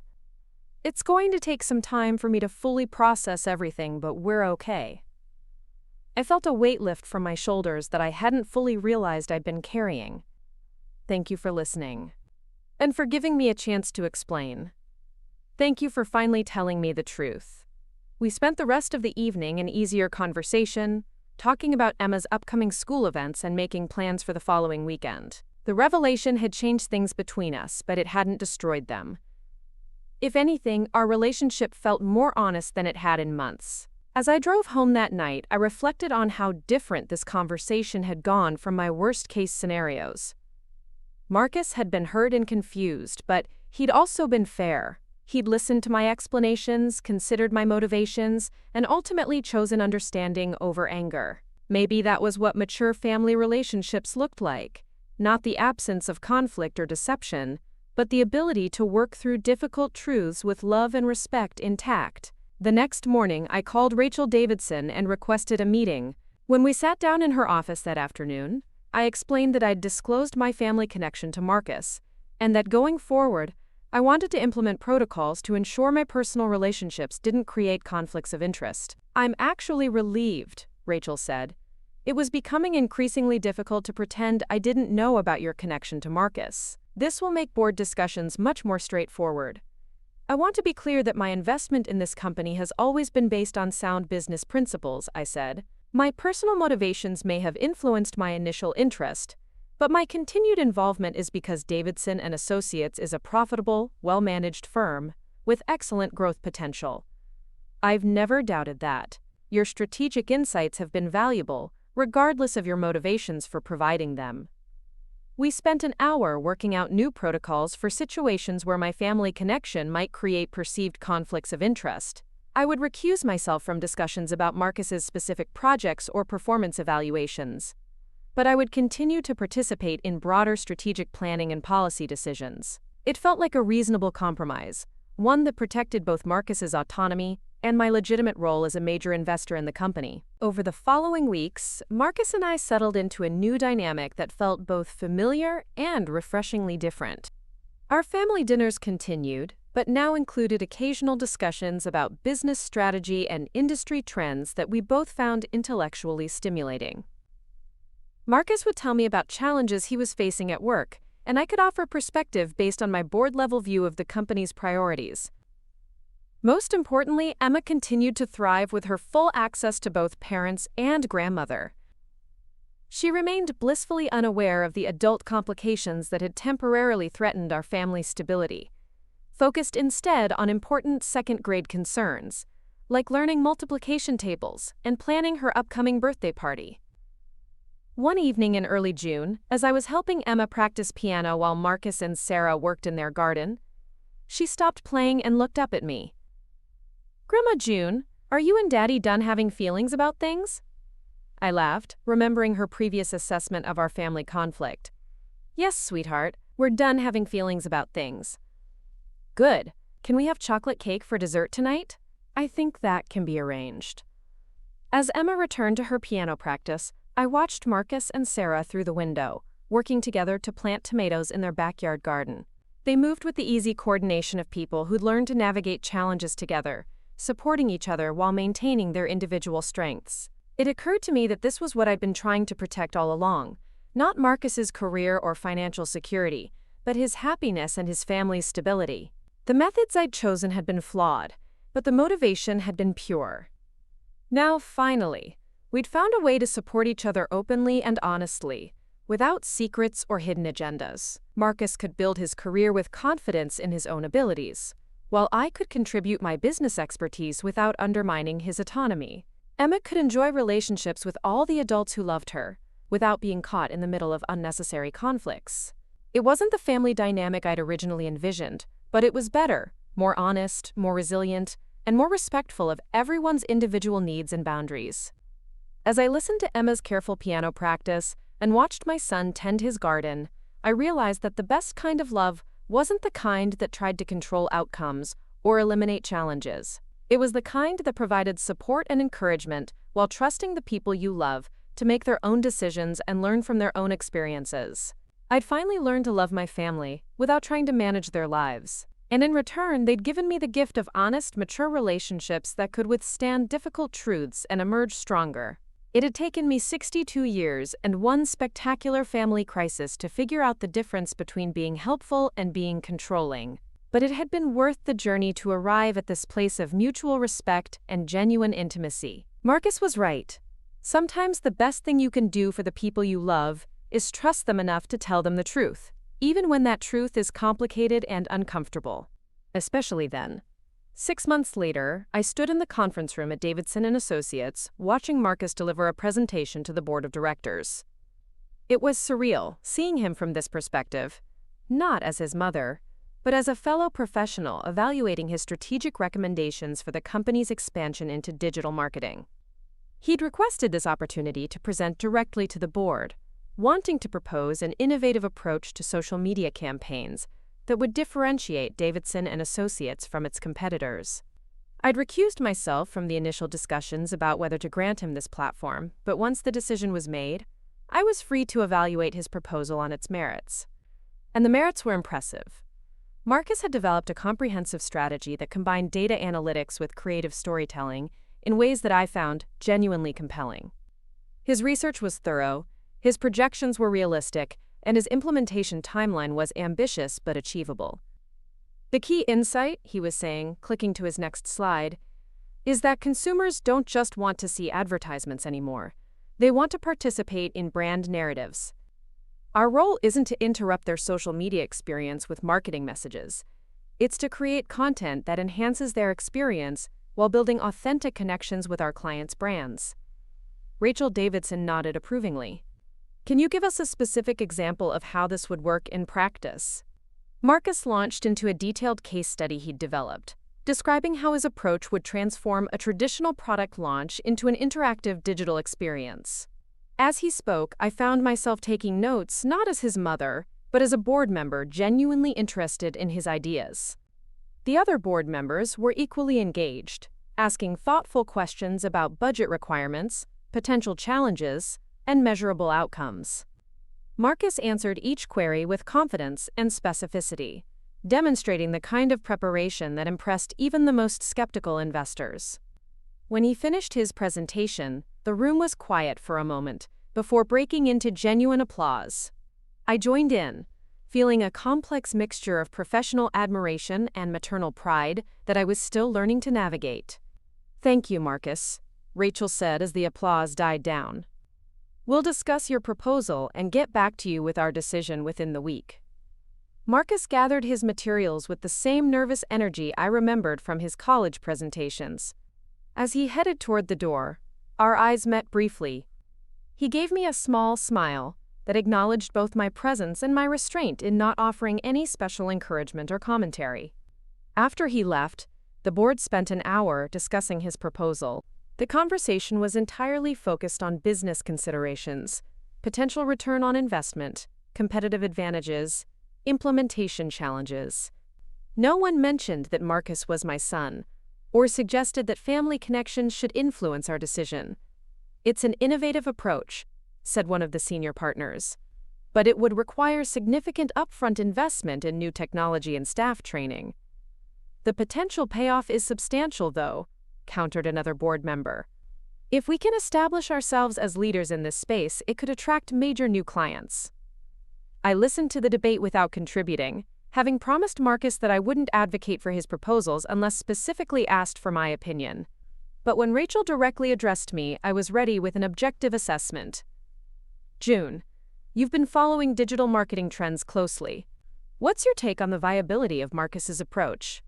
"I think his analysis of consumer behavior is accurate," I said carefully.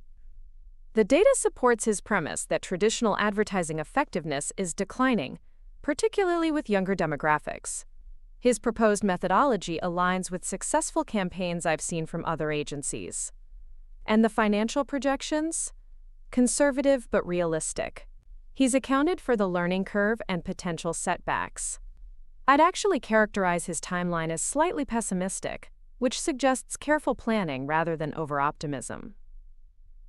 The discussion continued for another 30 minutes before the board reached a consensus. Marcus's proposal would be approved for a pilot program with 2 existing clients, allowing the company to test his approach on a smaller scale before committing to full implementation. As I drove home from the meeting, I reflected on how different this experience had been from my previous behind-the-scenes advocacy for Marcus's career. This time, I'd been able to evaluate his work objectively, offering professional assessment rather than maternal protection. The approval he'd received was based entirely on the quality of his ideas and his presentation skills. It felt like a victory for both of us, proof that he could succeed on his own merits while I contributed my expertise without compromising anyone's integrity. That evening, Marcus called to thank me for my restraint during the board meeting. "I know that must have been difficult for you," he said. "Not jumping in to support my proposal or add your own insights." "Actually, it was less difficult than I expected," I admitted. "Your presentation was so strong that it didn't need my help. I was proud of you as a board member, not just as your mother. That means a lot to me. And I have to say, your questions about implementation challenges were really helpful. They made me think about aspects of the project I hadn't fully considered. We'd found our rhythm in this new dynamic, one that allowed us to interact professionally when appropriate, while maintaining clear boundaries between family and business relationships. It wasn't always easy. There were moments when I had to bite my tongue during board discussions, and times when Marcus struggled with knowing I had information about company decisions that he wasn't privy to. But we were both committed to making it work. The pilot program for Marcus's digital marketing initiative launched in August, with impressive early results. Client engagement metrics exceeded projections, and the two participating companies reported higher brand recognition and customer acquisition than they'd achieved with traditional advertising approaches. The success led to expanded implementation across additional accounts, and Marcus was promoted to Senior Associate Partner, a position that came with equity stakes in the company and a seat on the Junior Partner Advisory Committee. This time, when I received the news through official board channels, I was able to celebrate his achievement without any uncertainty about whether it was truly earned. Emma, meanwhile, had started third grade with enthusiasm and was developing interests that went far beyond her earlier fascination with art projects. She'd joined the school's chess club and was learning to play guitar, expanding her world in ways that reminded me of Marcus at that age. "Grandma June," she said one afternoon as we worked on her homework together, "I think I want to be a businesswoman when I grow up, like you and Daddy. What kind of business would you want to run? Maybe something with animals, or books, or both, a library for pets." I laughed at her creative combination. "That's a wonderful idea. You'd need to learn about taking care of animals, and about how libraries work. Could you teach me about the business part, like you taught Daddy?" The question caught me off guard. I'd never explicitly taught Marcus about business. Our interactions had been more about homework help and general problem solving. But Emma's perception reminded me that children absorb much more than adults realize about the activities and conversations happening around them. "I'd be happy to teach you anything you want to learn," I said. "But you should also ask your daddy. He knows a lot about business, too." "I will. But I like the way you explain things. You make it sound like solving puzzles." That evening, I mentioned Emma's career aspirations to Marcus and Sarah during our weekly dinner. Sarah laughed about the pet library concept, while Marcus seemed genuinely interested in encouraging Emma's early business thinking. "You know, Mom, Emma's right about your teaching style," he said. "Even now, when you explain board decisions or market trends, you break everything down into logical steps that make sense. It's one of your strengths as a strategic advisor." The compliment felt particularly meaningful because it came from someone who now understood both my professional capabilities and my personal motivations. Marcus had learned to appreciate my business acumen without feeling threatened by it, while I'd learned to share my knowledge without trying to control how it was applied. As autumn progressed, our family settled into rhythms that felt sustainable and authentic. Sunday dinners remained our anchor, but now they often included discussions about current events, business trends, and even Emma's evolving interests in everything from marine biology to space exploration. I continued my involvement with Davidson and Associates, contributing to strategic planning and investment decisions, while carefully maintaining boundaries around matters that directly affected Marcus's work. The company was thriving, partly due to the success of his digital marketing innovations and partly due to smart financial management that maximized resources and minimized unnecessary risks. My relationship with Rachel Davidson had evolved into genuine professional friendship. She'd become someone I could discuss industry developments with, share insights about market opportunities, and collaborate with on long-term planning initiatives that went far beyond my original investment scope. "You know, June," she said during one of our regular meetings, "when you first invested with us, I thought we were getting a wealthy widow looking for safe returns on her inheritance. I had no idea we were gaining a strategic partner with this level of business sophistication. I'm not sure I had any idea either, I admitted. This role has helped me discover capabilities I didn't know I possessed. Have you ever considered taking on-board positions with other companies? Your skills would be valuable in multiple contexts. The suggestion intrigued me. My involvement with Davidson and Associates had reignited interests and abilities I'd set aside during my caregiving years. Maybe it was time to explore additional opportunities that would allow me to contribute my expertise more broadly. Over the following weeks, I researched other local companies that might benefit from experienced board members. I was particularly interested in organizations focused on healthcare innovation or educational technology, sectors where my combination of analytical skills and personal experience might offer unique perspectives. The process of evaluating potential opportunities reminded me of the research I'd done before investing in Davidson and Associates, but this time my motivations were purely professional. I wasn't trying to protect anyone or secretly manage outcomes. I was simply looking for ways to apply my abilities in meaningful contexts. I eventually accepted a position on the board of a startup developing educational software for children with learning differences. The company's mission resonated with me personally. I remembered Marcus's struggles with reading comprehension in elementary school, and how we'd worked together to find strategies that helped him succeed. But my decision to join their board wasn't based on those memories. It was based on their solid business plan, innovative technology, and potential for significant positive impact in the education sector. When I told Marcus about my new board position, he was enthusiastic and supportive. "That's fantastic, Mom. You'll be great at helping them think through strategic challenges. Are you comfortable with me taking on additional professional responsibilities?" "Why wouldn't I be? You're obviously good at this kind of work, and you seem to enjoy it. I want you to have a life outside of being Emma's grandmother and my mother." The conversation reflected how much our relationship had matured over the past year. Marcus no longer saw my professional activities as threats to his independence, while I no longer felt the need to justify my choices or seek his approval for my decisions. Christmas that year was our best family celebration in years. We hosted dinner at my house, with Marcus and Sarah helping to prepare the meal while Emma designed elaborate table decorations that incorporated themes from her current obsessions with both dinosaurs and Broadway musicals. As we sat around the table sharing traditional holiday foods and Emma's creative interpretations of classic Christmas carols, I felt a deep satisfaction with how far we'd all come. This wasn't the family dynamic I'd originally envisioned. It was better, more honest, more respectful, more sustainable. Marcus had grown into confident parenthood and professional leadership without losing his essential kindness or his ability to seek help when he needed it. Sarah had developed her own interests and friendships while remaining a devoted partner and mother.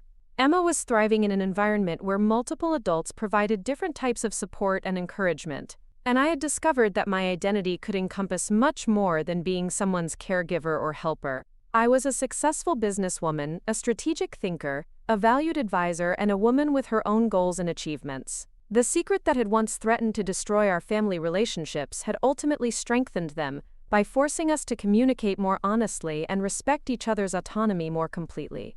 As we cleared dishes and Emma showed off her new art supplies from Santa, Marcus pulled me aside for a private conversation. "Mom, I want you to know that this has been the best year our family has had in a long time," he said. "Not just because we worked through our issues, but because we all seem more like ourselves now." "What do you mean?" "I mean you seem happier and more confident than you've been since Dad died. You have your own interests and achievements that have nothing to do with taking care of us. And somehow that makes you a better mother and grandmother, not a worse one." His observation surprised me with its insight. "I think you're right. I feel more like myself than I have in years." "Good. Because Emma and I both benefit from having a grandmother who's excited about her own life, not just ours." As I got ready for bed that night, I looked through the window at the Christmas lights Marcus had helped me hang around my front porch. The house no longer felt empty or hollow. It felt like the home of a woman who had work she enjoyed, relationships she cherished, and purposes that extended far beyond any single role or responsibility. I'd learned to love my family without trying to control their outcomes. In return, they'd given me the space to discover who I was beyond being their caretaker. It was a trade that had benefited everyone involved. The woman who had once been fired from family duties had evolved into someone who could contribute to her family's happiness while building her own meaningful life. And the son, who had once needed to assert his independence, had grown into someone secure enough to appreciate his mother's support without feeling diminished by it. We'd all learned that the best relationships aren't built on need or obligation, but on choice and mutual respect. And that lesson had made us not just a happier family, but a stronger one. Up next, you've got 2 more standout stories right on your screen. If this one hit the mark, you won't want to pass these up. Just click and check them out.